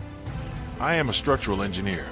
I am currently working as an independent consultant, rebuilding the business I managed with my late husband. I have stable and growing income. Housing, a 2-bedroom apartment in Lake Highlands. I have prepared a room specifically for Noah's needs. He has autism and requires a structured environment. Judge Hernandez made notes. And you, Ms. Diane Mitchell, explain your actions. Diane stood up. and Sarah saw that she had rehearsed this. Your Honor, when my son died and my daughter-in-law went into a coma, I was left with a 5-year-old grandson with severe autism. I was devastated, alone, without resources. I made a decision I thought was best for Noah, to place him where professionals could care for him. But it was a mistake I deeply regret. If it was a mistake, why are you here contesting the biological mother's custody? The judge asked pointedly. Gerald Hutchins stood up. Your Honor, my client is not contesting primary custody. She is requesting generous visitation and consultation on important decisions. As the paternal grandmother, she has rights. And frankly, he paused dramatically. There are concerns about Ms. Sarah Mitchell's real capacity. Explain, the judge ordered. She was in a coma for 6 months. She woke up only 6 weeks ago. Severe head trauma has long-term consequences. How do we know she is truly recovered? And financially, she claims independent consulting, but the business she co-managed completely failed during her incapacitation. Where is the stability? Elena was about to object, but Judge Hernandez raised her hand. Is there a recent psychological evaluation of Ms. Sarah Mitchell? Yes, Your Honor, Elena replied, handing over documents. Conducted 2 weeks ago by Dr. Jennifer Wu, a licensed clinical psychologist. Conclusion: full cognitive capacity. No deficits in memory, judgment, or executive function. Emotionally processing grief appropriately, but stable. The judge reviewed the document, and Mr. Hutchins raises a point about financial stability. Ms. Mitchell, what was your income last month? Sarah took a deep breath. $4,200, Your Honor, from 3 consulting projects. And your monthly expenses? $2,800 including rent, utilities, food. Therapies I plan to resume for Noah. Tight margin. Yes, Your Honor, but viable. And growing. I have 2 new contracts under negotiation that would double my monthly income. Judge Hernandez studied Sarah for a long moment. Ms. Mitchell, I will be direct. You went through extraordinary trauma. You are rebuilding your life from scratch while still physically recovering. Noah is a child with significant special needs. Are you sure you can manage this alone? Sarah met the judge's eyes. Your Honor, I managed this before. 4 or 5 years, while managing a successful engineering business. Yes, I am rebuilding, but Noah is my son. I understand his needs in a way no one else does. He has regressed terribly in these 6 months without me. Every additional day in an institution hurts him more. I cannot. Her voice cracked slightly, but she composed herself. I cannot let him suffer anymore. Silence in the room. Then Judge Hernandez spoke. I will order an additional evaluation. I want a home evaluator visiting your apartment. I want an updated medical report in 30 days on your recovery progress. And I want to observe you with Noah in a supervised environment. I am granting visitation for Sarah Mitchell twice a week, 2 hours each, at Horizons East under supervision. The full custody hearing will be scheduled for 8 weeks from now. Until then, Noah remains in state custody. Sarah felt the floor disappear beneath her feet. 8 weeks. 8 more weeks of Noah in an institution. Your Honor, Elena began. That is my decision. The judge cut in. Next case. Sarah managed to get out of the courtroom before collapsing. Elena held her as her legs gave way on the outside steps. I can't do it, Sarah whispered, shaking. 8 weeks. He won't last 8 weeks. Sarah, breathe. Breathe. Elena commanded firmly. This is not a defeat. It is standard judicial caution. She wants to ensure you are truly ready. I am ready. I am his mother. I know, and we will prove it, but you need to stay strong. If you break down now, if your health deteriorates, it confirms their concerns. Sarah forced herself to take deep breaths. Elena was right. She had to fight smarter, but 8 weeks felt like an eternity. That night, alone in her apartment, Sarah sat in the blue room she had prepared for Noah and cried. She cried for Marcus, who should have been by her side in this fight. She cried for Noah, suffering alone. She cried for herself, for the injustice of it all. But then, as she always did, she stood up. She went to the small office she had set up in the corner of her living room. She opened her laptop, and she started working. If she had 8 weeks, she would use every minute proving she was capable, proving she was the mother Noah needed. The following weeks were the hardest in Sarah's life, and considering she had survived 6 months in a coma, that was saying a lot. She worked 12, 14 hours a day on consulting projects. Her name, Dr. Sarah Moreno Mitchell, still carried weight in the Dallas engineering community. Clients started to return, cautiously at first, but returning. But her body was paying the price. 6 weeks after waking from the coma, Sarah was pushing beyond safe limits. The headaches returned, stabbing, debilitating. Dizziness appeared without warning. And one night, while working on complex structural calculations, her vision simply blurred. She blinked, trying to focus, but the world remained blurred, floating. Panic rose. She reached for the phone to call for emergency, but before she could, everything went black. Sarah woke up on the floor of her apartment, with no idea how much time had passed. The phone showed 2 hours later. She had passed out. Icy terror ran through her. No, not now. Not when she was so close. She forced herself to stand up, stumbled to the bathroom, drank water, checked her pupils in the mirror. Equal, responsive. It didn't look like a stroke. Probably extreme exhaustion and dehydration. But she couldn't tell anyone. If the doctors knew, if the court knew she had passed out, Sarah made a terrible decision at that moment. She hid it, drank more water, ate properly for the first time in days, rested for a few hours, and then went back to work, more careful but still relentless. It was dangerous. It was perhaps even suicidal, but she saw no choice. The bi-weekly visits with Noah were simultaneously the best and worst moments of her weeks. Each time she saw him, he was a little more present. Her familiarity was gradually bringing him back. He started speaking again, single words at first, then 2-word phrases. "Mama here," he said during the 4th visit, pointing to where she was sitting. "Yes, baby. Mommy is here," Sarah confirmed, tears of joy streaming. "Mommy, stay. Soon, my love. Soon Mommy will take you home. Forever." But then each visit ended, and she had to leave him. And each time she walked away, Noah cried that soul-crushing panic cry. "Please," she begged Rebecca Williams after a particularly devastating visit. "Please let him come with me today. Just for one night. He's suffering." "Sarah, I can't," Rebecca said, genuine sadness in her voice. "The court order is clear. He stays in state custody until the hearing. If I violate that, I jeopardize your case." Sarah knew she was right, but knowledge didn't make the pain any less. For weeks after the preliminary hearing, when Sarah was starting to feel that maybe, just maybe, she could get through the next 4 weeks and win custody, Diane attacked again. Elena called in a panic. "Sarah, we need to meet. Now." "What happened?" Diane filed a petition for primary custody. Sarah felt the world spin. "What? How?" She abandoned him.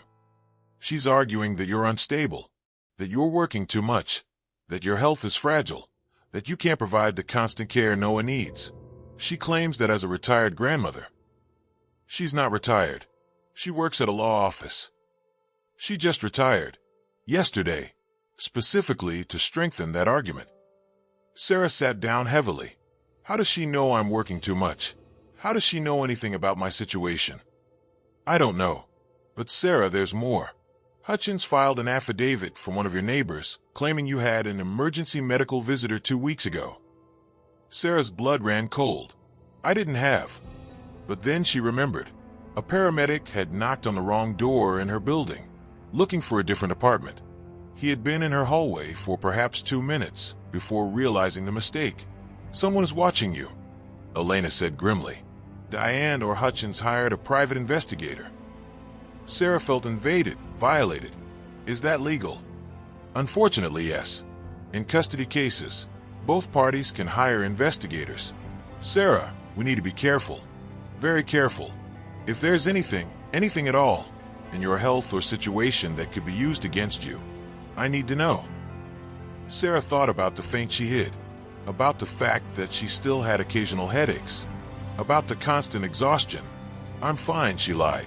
I'm working hard, yes, but I'm fine. Elena didn't look convinced, but she didn't press.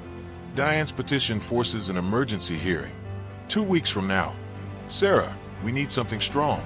Something that definitively shows you are the better choice for Noah. Like what? I don't know yet, but I'm looking. There's something wrong about this whole situation. Diane did nothing for 6 months, and suddenly she's aggressively fighting for custody? Why? Money, the insurance, Sarah said, and the company assets. If she gets custody of Noah, she controls everything in his name. Exactly, but we need to prove malicious intent, and that is difficult. That night, Sarah barely slept. Every time she closed her eyes, she saw Noah being taken away permanently. She saw Diane winning. She saw everything Marcus, and she built being definitively destroyed. At 3 in the morning, she gave up on sleeping. She got up, made strong coffee, and went back to work. If Diane wanted a war, she would get a war. But as she worked, another headache began. Strong this time, throbbing behind her eyes. Sarah took ibuprofen and ignored it. She didn't have time for weakness. A week before the emergency hearing, when Sarah was starting to feel that perhaps, just perhaps, she could get through the next 4 weeks and win custody, something extraordinary happened. She arrived home after a particularly emotional visit with Noah. He had begged to go with her and had to be physically restrained by staff as she left, his screams echoing in the corridors, and found a large brown paper envelope propped up against her door. It had no sender. It had no stamp. Just her name handwritten in block letters. Sarah Mitchell, urgent and confidential. Sarah looked around the hallway. Empty. Who had delivered this by hand? Inside her apartment, she opened the envelope with hands trembling from exhaustion and curiosity. What she found inside made her heart stop. Documents. Dozens of them. Printouts of emails, bank records, text conversations, and a letter attached at the front, anonymously typed. Ms. Mitchell, I work at the law firm where Diane Mitchell was employed. I have witnessed things I can no longer remain silent about. What your mother-in-law did to you and your son is monstrous. This evidence must go to your lawyer immediately. I apologize for not being able to identify myself. I need my job. But justice must be done. A friend. Sarah began reading the documents, and with each page, horror grew. Emails between Diane and Gerald Hutchins dating from 3 months after the accident, while Sarah was still in a deep coma. Gerald, she still hasn't woken up. Doctors say the chances decrease every week. We need to prepare for a declaration of brain death or permanent guardianship. How long until we can move with the insurance? Hutchins' reply: 6 months minimum for persistent vegetative state. Then we can argue discontinuation of life support. Be patient. Bank statements showing that Diane had accessed Mitchell Engineering Solutions business accounts using forged guardianship documents while Sarah was incapacitated. Small amounts at first, 1,000 here, 2,000 there, but they added up. $23,000 diverted in total. More emails, these about Noah. The child is a problem. As long as he is legally connected to Sarah as an heir, it complicates everything. If he is in state custody, disconnected, it becomes easier to argue that assets should be managed by me as Marcus's only competent relative. Text conversations between Diane and a private investigator named Frank Morrison, dating from the last few weeks. I need anything that shows Sarah is unstable. Photos of her looking sick, evidence of medical visitors, neighbors willing to testify that she looks incapable. Do you understand? Understood. How much are you paying? $8,000 a week until the hearing. And the most devastating piece, a transcript of a recorded phone conversation between Diane and Hutchins from 2 weeks ago.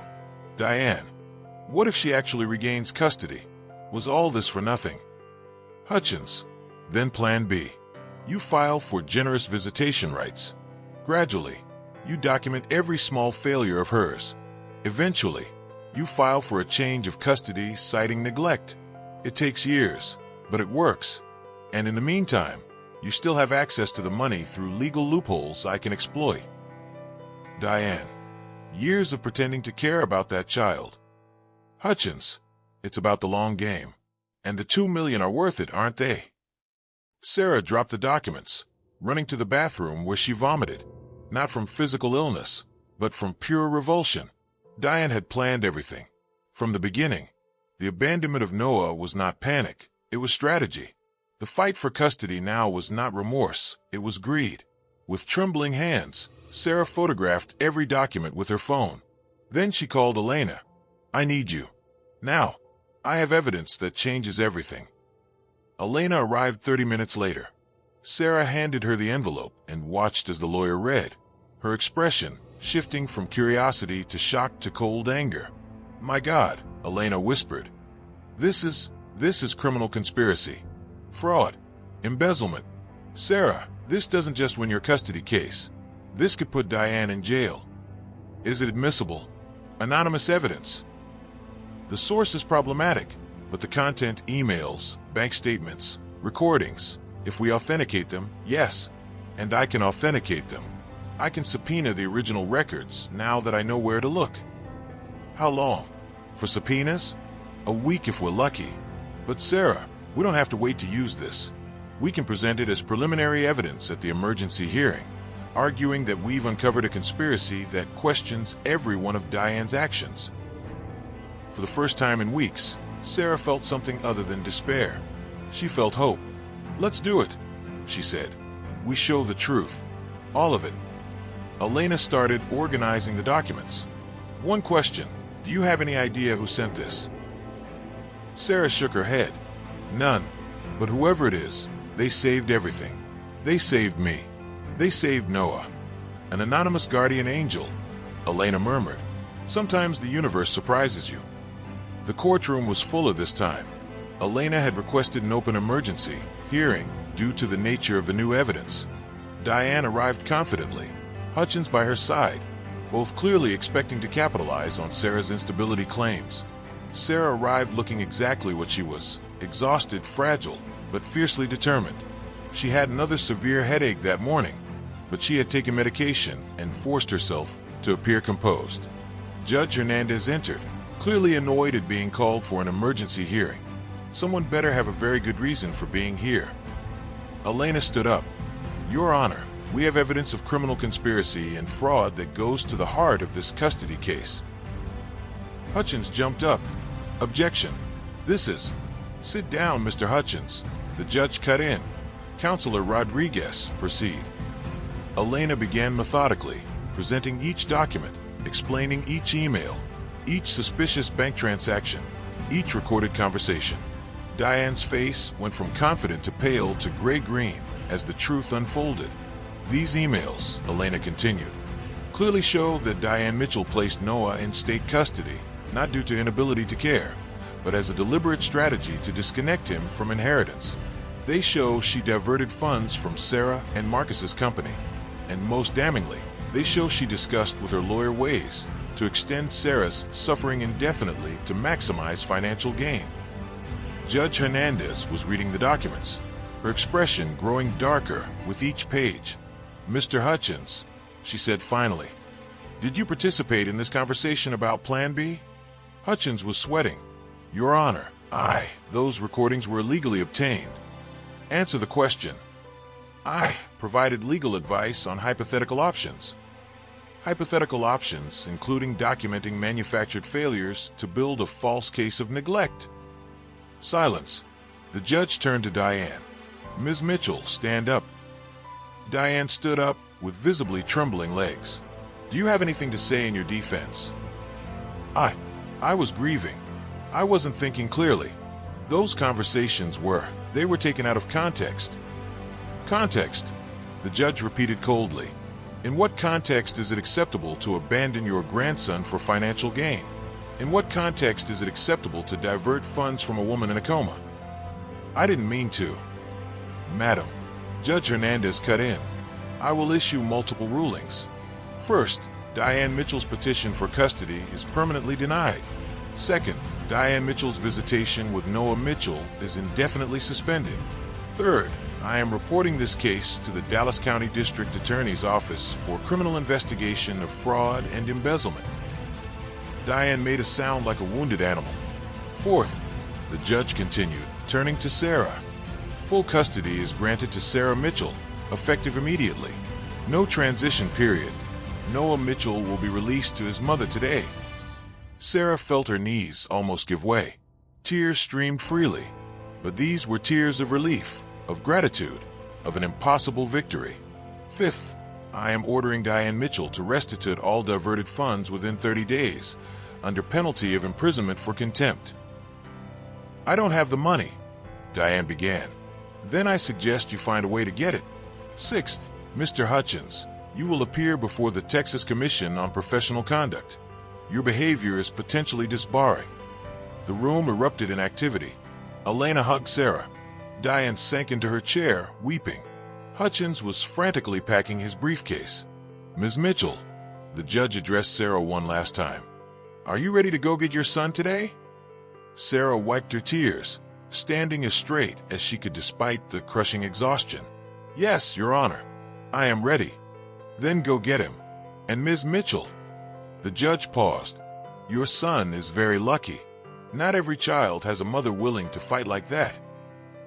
Thank you, Sarah whispered. Thank you. Sarah drove to Horizons East in a daze, Elena by her side in case she needed support. Every mile seemed infinite, yet also too fast, as if time was distorted. Rebecca Williams was waiting with Noah already prepared, a small backpack with his few belongings, holding his worn blue teddy bear. The court ruling came through, Rebecca said, smiling through tears. Sarah, I'm so happy for you both. Noah stood there, confused. He didn't fully understand what was happening. All he knew was that Mommy was here again. Noah. Sarah knelt down despite the pain in her weak legs. We're going home. To our home. Forever this time. Mommy is never going to leave you again. It took a moment to register. Then Noah ran, colliding with her with a force that nearly knocked him over. Sarah held him, finally holding her son not for a supervised hour, but forever. Mommy home? He asked into her ear. Yes, baby. Home. In the car ride back, Noah sat in the back seat, in an appropriate car seat Sarah had installed weeks ago in hopeful preparation. He looked out the window, processing, occasionally looking forward to verify that Mommy was still there. Mommy not go? He asked, the longest phrase he had spoken in weeks. Mommy stays, Sarah promised, looking in the rearview mirror. Forever Mommy stays. When they arrived at the apartment, Sarah led Noah by the hand to the room she had prepared. She opened the door and watched his face. Noah's eyes scanned the room, blue like before, organized shelves, sensory corner, his bed with soft sheets. It wasn't exactly the same as the old room, but it was close. It was familiar. It was his. Mine? He asked, looking up at Sarah. Yours, she confirmed. Your room. Your home. Our home. Noah walked slowly to the bed, touched the soft sheets, then went to the empty shelves waiting for his toys. He placed his blue teddy bear carefully on the first shelf, as if establishing territory. Then he turned and ran to Sarah again, burying his face in her stomach. He didn't say anything, but his small arms squeezed tight, and Sarah understood. He was checking if it was real. If she was real. It's real, baby, she whispered, stroking his hair. Everything is going to be okay now. But even as she said it, another wave of dizziness hit her. Sarah discreetly grabbed the wall, waiting for it to pass. She couldn't collapse now. Not on the first day with Noah at home. That first night was simultaneously beautiful and challenging. Noah was dysregulated from months of trauma and change. He had frequent meltdowns, high-pitched screams when something wasn't exactly as he expected, when routines were slightly different from what he remembered. Sarah navigated each crisis with infinite patience, even when her head was throbbing and her body was begging for rest. She redid the visual schedules showing the new routine, played Vivaldi as she used to, sang lullabies. At 11 o'clock, Noah finally fell asleep in his own bed, in his own room, in his own home. Sarah sat next to him for an hour, just watching him breathe, barely believing he was actually there. When she finally dragged herself to her own room, Sarah had a message from Elena. Rest. You deserve it. We won. But victory had a price. Sarah collapsed onto the bed without even changing her clothes. and her last conscious thought was, "Please don't let me pass out again. Noah needs me." The first 3 weeks with Noah at home were the most intense of Sarah's life. He needed everything: resumed therapies, doctor appointments, school evaluations, reconstructed routines. And Sarah was determined to do everything perfectly. She enrolled Noah in the same specialized school he attended before. She got the same therapists: occupational therapist, speech therapist, ABA therapist. They were impressed with how far he had regressed, but optimistic about recovery with appropriate structure. With consistency, he can regain what he lost in 6 months, the ABA therapist said, but it will take time and intense work. Sarah worked. She worked on her consulting projects in the mornings before Noah woke up, from 4 to 7. She worked during Noah's school hours, from 9 to noon. She worked at night after he slept, from 10 to midnight or 1 in the morning. She slept 4 hours a night. Her health was visibly deteriorating: additional weight loss, dark circles under her eyes, occasional tremors in her hands. But she couldn't stop. Marcus's insurance money was being processed, but not yet released due to legal complications created by Diane's actions. Meanwhile, Sarah had to maintain enough income to cover all expenses: rent, Noah's therapies that insurance didn't fully cover, special food he needed, her own medical bills for continued physical therapy. Elena noticed during a weekly check-in, "Sarah, are you okay? You look sick." "I'm just tired. It's a lot to manage alone. There are support services, temporary help, respite care." "No." Sarah cut her off quickly. Too quickly. "I'm not putting Noah with strangers again. Ever. I can handle it." But she wasn't handling it. Not really. It was during the 4th week that it happened. Sarah was preparing dinner: grilled chicken cut into the exact pieces Noah tolerated, vegetables cooked to a specific texture. Noah was in the living room putting together a puzzle, the calming activity he loved. And suddenly, the world tilted. Sarah grabbed the counter, but it wasn't enough. Her leg simply gave way. She fell, hitting her shoulder against the kitchen cabinet, a pot clattering with a metallic crash. Noah appeared at the kitchen door, eyes wide with fear. "Mommy, it's okay," Sarah tried to say, but the words came out slurred. Her right side felt strange, numb yet also tingling. Absolute terror struck her. Stroke. She was having a stroke. "Noah, phone," she managed to say, pointing to her cell phone on the table. But Noah was panicking. He started rocking, his hands flapping, that high-pitched cry that indicated total overload. He couldn't process the situation to help. Sarah used every ounce of strength. She had to drag herself to the table, pull the phone down. She dialed 911 with fingers that barely obeyed. "911, what is your emergency?" "I think stroke," Sarah managed to say. "Small son, autistic, here with me, please." She gave the address before the world darkened at the edges. Sarah woke up at Parkland Memorial again, the hospital that was becoming terribly familiar. This time in the ER, monitors beeping, doctors moving quickly around her. "Ms. Mitchell, you're awake." "Good," the young doctor said, shining a light in her eyes. "You had a TIA, transient ischemic attack, a mini-stroke. Your symptoms are resolving, but it was a serious warning." "My son," were Sarah's first words. "Noah, 5 years old, autism. He was alone. Paramedics found him. He's with a social worker right now. He's safe." Relief, then renewed terror. Social worker. The system again. "I need to get out. I need to go to him." "You're not going anywhere," the doctor said firmly. "Your body is telling us you are collapsing. Severe exhaustion, dehydration, malnutrition. When was the last time you slept a full night?" Sarah couldn't remember. "When did you eat a proper meal?" She couldn't remember that either. "Ms. Mitchell, you survived severe head trauma just 3 months ago. Your brain is still healing, and you've been working and stressing as if you were superhuman. Your body is paying the price. But my son needs me. And he'll need you alive," the doctor interrupted. "Not dead from exhaustion or a full stroke. You are being admitted. A minimum of 48 hours of observation and forced rest."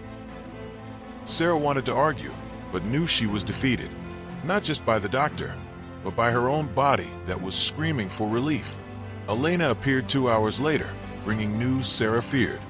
Noah is with a temporary foster family. Sarah, I had no choice. You were incapacitated. He can't be left alone.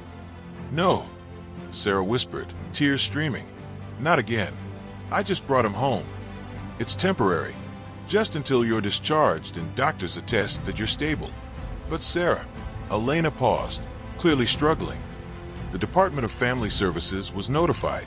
There are concerns about your ability to care for him alone. No, Sarah repeated, stronger now despite the weakness. I'm not losing him again. I can't. Then you need to prove you can care for him.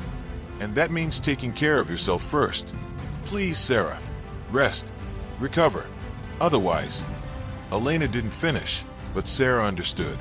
Otherwise, she would lose Noah permanently this time. Those 48 hours in the hospital were the longest and shortest simultaneously. Long because every minute without Noah was agony. Short because Sarah knew that when she left, she would face an even harder fight. A hospital psychologist came to talk to her. Ms. Mitchell, you are exhibiting signs of extreme burnout, possibly unprocessed complex trauma. You went through catastrophic losses. Your husband, months of your life, almost lost your son. It's understandable that you're struggling. I'm not struggling, Sarah insisted. I'm just doing what's necessary. At the expense of your health. And Sarah, may I call you Sarah? If you permanently collapse, who will take care of Noah? That question hit like a punch. I know. But how do I balance everything? How do I take care of him and work and maintain a home and recover and... You ask for help, the psychologist said gently. You are not superhuman. No one is. I don't have family. I don't have anyone. There are services, respite aid, support groups for parents of autistic children, assistance programs. You don't have to do it all alone. Sarah knew she was right, but asking for help felt like admitting weakness. And weakness meant losing Noah. On the second day of her hospitalization, Sarah received an unexpected visitor. Dr. Amanda Patel, the neurologist who cared for her during the coma, entered the room. Sarah, I heard you were back, Dr. Patel said, sitting down, and I'm not happy about it. I know. I messed up. You didn't mess up. You survived the impossible, and then tried to do what would require an entire team alone. Sarah, I'm going to be very clear. Your brain is still healing. It will likely take a full year, maybe 2, for complete recovery.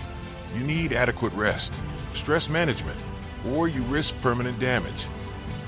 But Noah will have a mother who is alive and functional long-term, not one who burns out to an early death.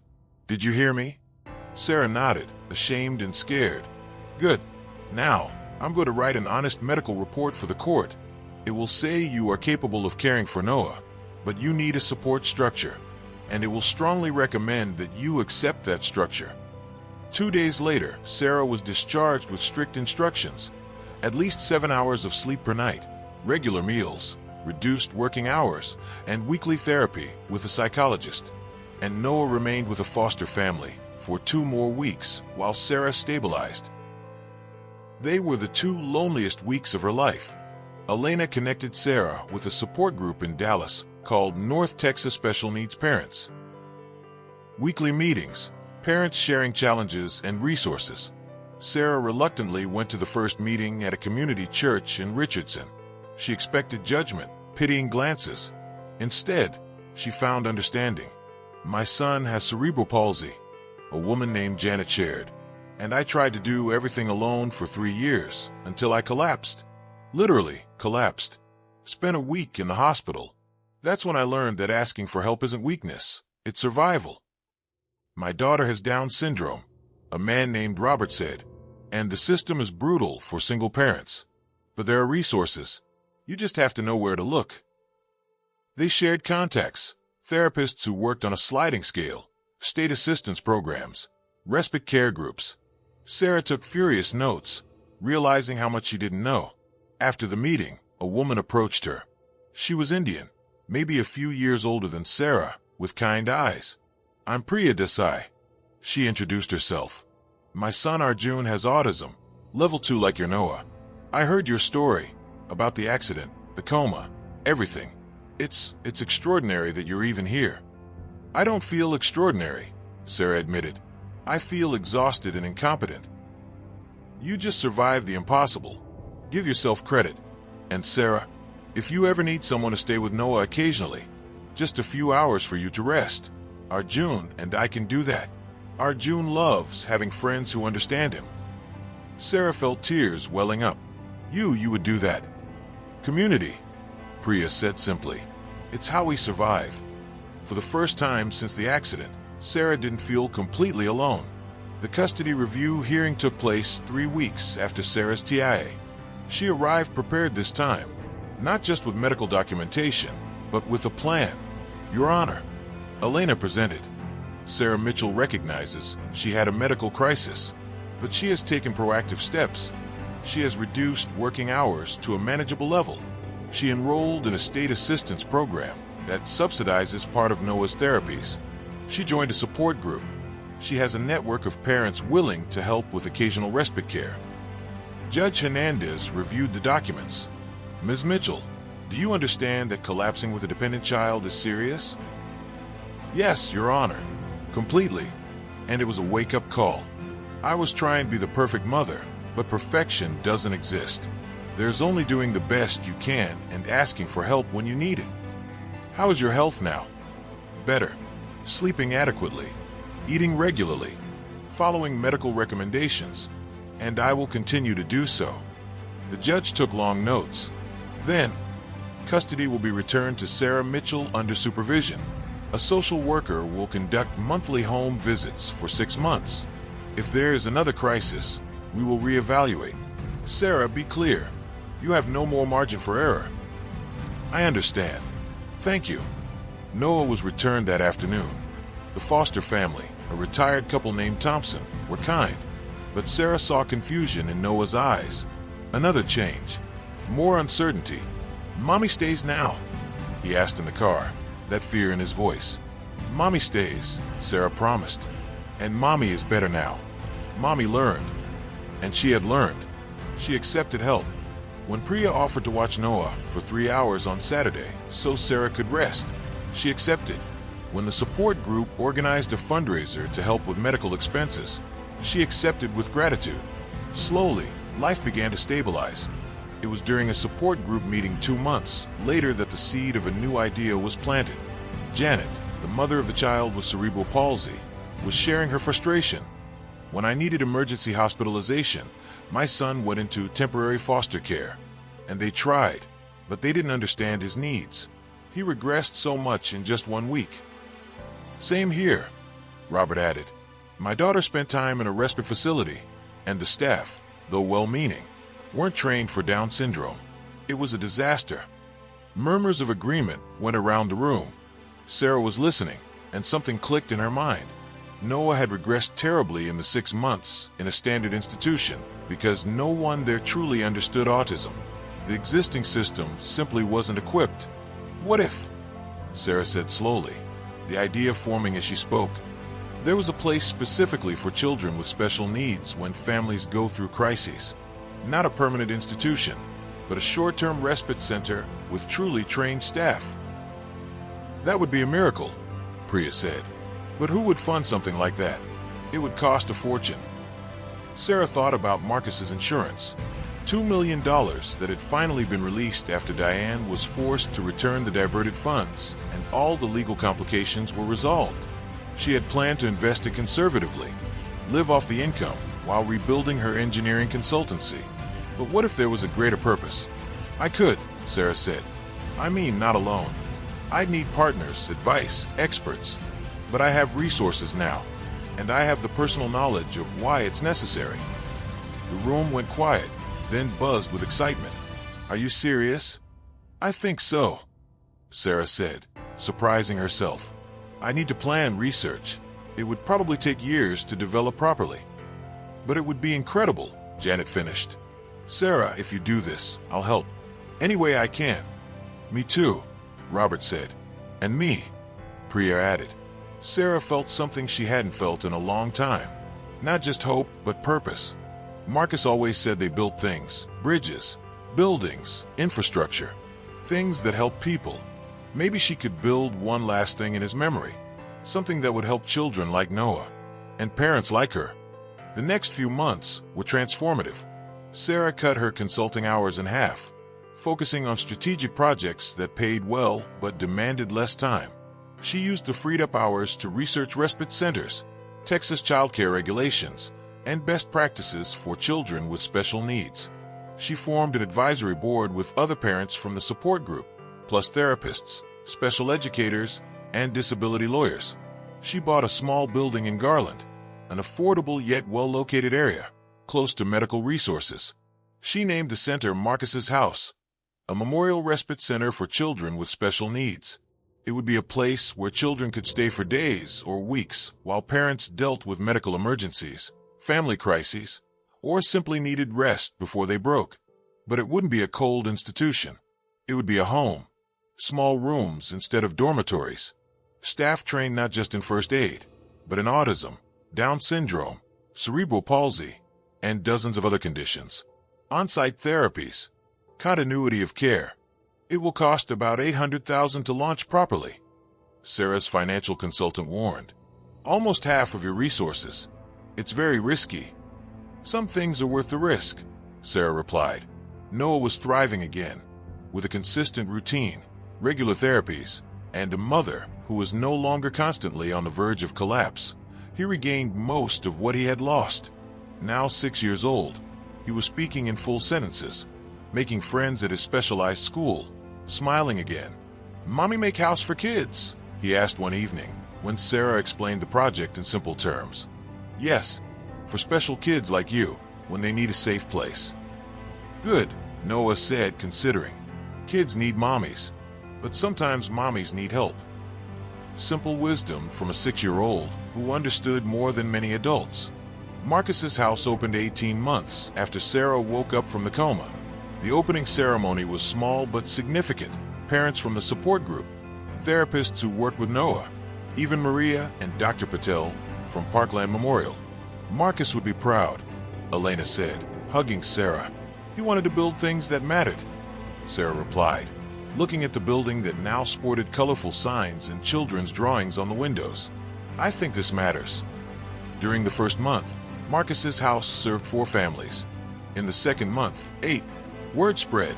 Desperate parents found hope. Children who would have been placed in inadequate facilities found care that understood their needs. Sarah didn't manage the center daily. She hired an experienced director for that, but she visited regularly, knew every child, ensured standards remained high, and slowly, Mitchell Engineering Solutions was reborn too, but differently. Sarah focused on smaller, more significant projects, universal design, accessibility, spaces that served vulnerable communities. It wasn't the empire it had been, but it was sustainable, and it had soul. Life wasn't perfect. Noah still had difficult days. Sarah still occasionally found herself overworking and had to force herself to slow down. The social worker still made quarterly visits, though now they were a formality. But it was life.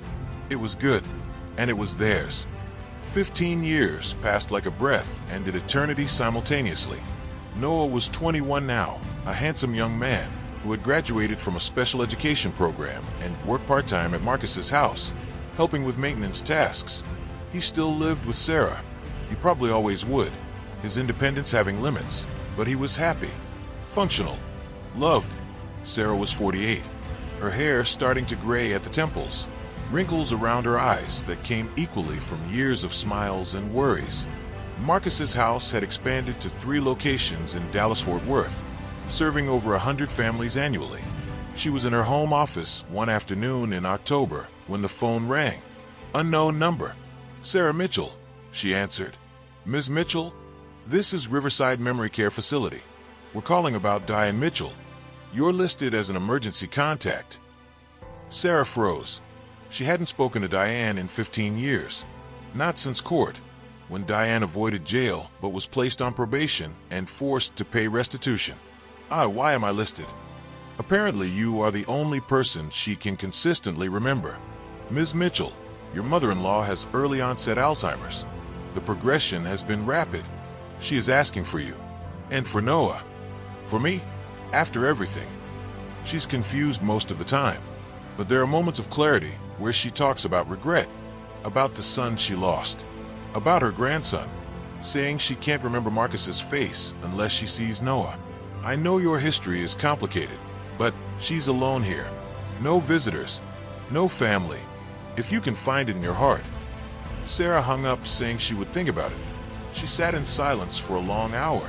Diane, the woman who had tried to steal everything, who abandoned Noah, who nearly destroyed their lives, but also the woman who raised Marcus, who loved him before bitterness consumed her, who was now forgetting even that. Sarah thought about Marcus, about what he would say. He had too big a heart, always believed in second chances.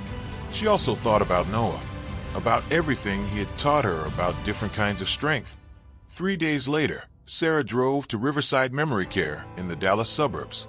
It was a nice facility, clean, well-maintained, but sad in the way places for forgetting people always are. Diane was in a communal room, looking out the window. She was 73 now, hair completely white, a petite body that had once been robust. She turned when Sarah entered, confusion on her face. "Do I know you? I'm Sarah, Marcus's wife." "Marcus," Diane repeated, and tears filled her eyes. "My boy. I had a boy. Did he die? I think he died, but I can't remember his face. Why can't I remember his face?" Sarah sat down beside her, complex emotion filling her chest. Anger was still there, though muted by years, but there was also pity and tiredness of carrying the weight of anger. Marcus died in a car accident a long time ago. He was a good man. You raised him well. "I raised him alone," Diane said, and in that moment there was clarity in her eyes. "After his father left, I worked so hard. I gave him everything. And then he met you and I got angry. I felt like you had stolen him. I didn't steal him. I loved him." "I know," Diane whispered. "Now I know. But then, after he died, I went crazy. The pain made me crazy. And I did things." She looked at Sarah, and there was recognition. "I did terrible things. To you. To your son. Our Noah. Yes, you did. I'm so sorry," Diane said, tears streaming freely now. I'm so sorry. I was lonely and bitter and scared, and I chose to be a monster. And now I'm lonely and forgetting, and my punishment is not being able to remember my son, Marcus. Unless, they said, if I see Noah, who has his eyes and his smile, maybe I'll remember." Sarah was quiet for a long time. Part of her wanted to get up and leave, to leave Diane with her forgetting as poetic justice. But what good would that do? It wouldn't bring Marcus back. It wouldn't give Noah the lost years. It would only add more pain to a world already too full of it. "Noah will come with me next visit," Sarah said finally. "But only if you want him to. Only if it won't be frightening for you." "I want to see my grandson," Diane said. "Please. I just want to remember my son before I forget everything." Sarah visited Diane weekly after that. She brought Noah once a month, short visits, because unfamiliar environments were still challenging for him. But he was gentle with the grandmother he barely remembered. And it was true. When Diane saw Noah, she smiled. "Marcus," she would say sometimes, confused about who was who. "My Marcus." "I'm Noah, Grandma," he would gently correct. "Marcus's son. But he's here too, in a way." Sarah didn't completely forgive. She wasn't sure she could. But she let go. She let go of the anger, the resentment, the need for justice, because carrying those things was heavy, and life was too long to carry unnecessary weights. A year later, Diane passed away peacefully in her sleep. Sarah arranged a simple funeral. Just her, Noah, and a few facility staff. They buried her next to Marcus, because in the end, she was his mother. "Mommy sad?" Noah asked as they stood by the gravestones. "A little, but also peaceful." "Daddy and Grandma together now?" "Maybe. I hope so." Noah thought about it, then said something profound in its simplicity. "All people hurt sometimes, but good people try to get better." Sarah hugged her son, This young man who saw the world differently, but often more clearly. Yes, she agreed. Good people try to get better. 5 years after Diane's death, Sarah was at the opening of the fifth Marcus's house location, this one in Austin. Noah was by her side, now 27, a valuable employee who worked with younger autistic children in a way no neurotypical therapist could. "Ms. Mitchell," a local newspaper reporter asked, "you've built something extraordinary here. 5 centers serving thousands of families. You changed legislation on respite care in Texas. How did you find the strength to do that after everything you went through?" Sarah considered the question. 15 years ago, she would have said determination, anger, a need to prove something. But now, "I didn't find strength," she answered honestly. "I found purpose. And there's a difference. Strength runs out. Purpose renews itself." And the purpose was? To ensure that no child like Noah, no parent like me, ever had to go through what we did. The system failed my son when I was unable to fight for him. So I changed the system. Not alone, never alone. With a community of people who understand that we are stronger together. The reporter wrote notes. "Your story is about tragedy and triumph. What would you say to other parents facing the impossible?" Sarah looked at Noah, who was showing a small child with autism how to organize toys in the calming way he loved. She thought about Marcus, whose death almost destroyed everything, but whose love still fueled everything she built. She thought about Diane, whose hatred almost won, but whose final regret taught her about the complexity of humanity. "I would say this," Sarah replied. "First, you don't have to be perfect. You just have to be present. I nearly killed myself trying to be the perfect mother, and I almost lost my son because of it. Perfection is impossible. Consistent love is what matters. Second, asking for help is not weakness. It's wisdom. I grew up believing I had to do everything alone. That belief nearly cost me everything. Community, support, interdependence. These are strengths, not failures. Third, purpose can be born from pain. My husband died. I lost 6 months of life. My son suffered terribly. I could have let that pain consume me. Instead, I transformed it into something that helps others. Not because I'm special, but because I chose to build instead of just suffer. Fourth, forgiveness is a gift you give yourself. My mother-in-law did unforgivable things, but carrying anger was like drinking poison hoping she would die. When I finally let go, didn't forget, didn't excuse, but let go, I set myself free. And fifth, perhaps most important, never underestimate the power of one determined person. They told me I wouldn't wake up from the coma. I did. They said I was too weak to raise my son. I raised him. They said the system wouldn't change. I helped change it. Not because I'm exceptional, but because I refused to accept that impossible was the end. The reporter wiped away tears discreetly. "Thank you. That is powerful." After the interview, Sarah walked through the new center. Rooms painted in calming colors, appropriate sensory equipment, staff trained not just in procedures, but in compassion, photos on the walls of children who had passed through, smiling again after family crises were resolved. In the main hall, there was a large plaque with a quote from Marcus that Sarah found in an old notebook of his years after his death. "We build not just with steel and concrete, but with hope and determination. The most important structure we can create is one that supports people when they cannot support themselves." Below, Sarah had added her own words. "This place is built on the ashes of tragedy, but it is warmed by the love of community.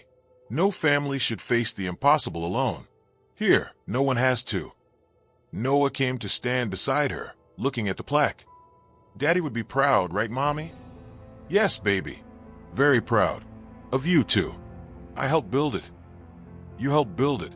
Every day that you fought to come back after everything you went through. Every child you help now. You are part of it." Noah smiled that smile that still lit up whole rooms. "I like helping. I know. You are the best part of me and your father." As they drove home that night, Sarah reflected on the journey.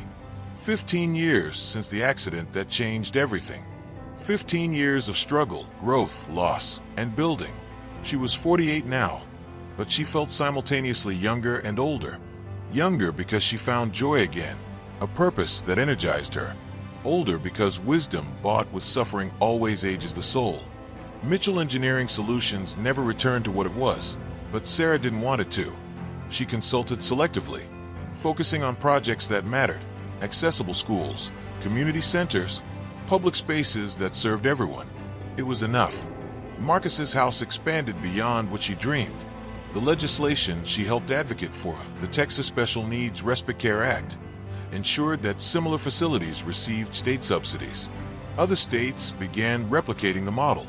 But most importantly, Noah was well. He had friends, work he loved, a life that had meaning. He still lived with Sarah, probably always would, but it was their choice now, not a limitation imposed by circumstance. And Sarah had learned something essential. Life is not about avoiding pain. Pain comes to everyone. Life is about what you build despite the pain, or even because of it. Marcus always said that engineers take raw materials, steel, concrete, wood, and create structures that bear weight, that connect separate places, that make the impossible possible. Sarah did exactly that. She took the raw materials of trauma, loss, and near defeat, and built a structure that supported not just her and Noah, but hundreds of other families. Not because she was a hero, but because she was human, and humans, at our best, build. The story of Sarah Mitchell is not just about one woman. It's about the resilience that exists in all of us when we are tested. It's about a mother's love that breaks through the impossible. But more profoundly, it's about universal truths that transcend any individual story. It is about love. A mother's love that endures a 6-month coma and wakes up determined. A love that refuses to give up when every system says it should. A love that transforms into action, into advocacy, into the construction of structures that support others. Marcus said that we build with hope and determination. Sarah proved it. You can too. It doesn't matter what abyss you have faced or are facing. It doesn't matter what 6 months of darkness you went through or are going through. It doesn't matter what child you are trying to save, what dream you are trying to rebuild, what impossible you are confronting. You can build, one brick at a time, one decision at a time,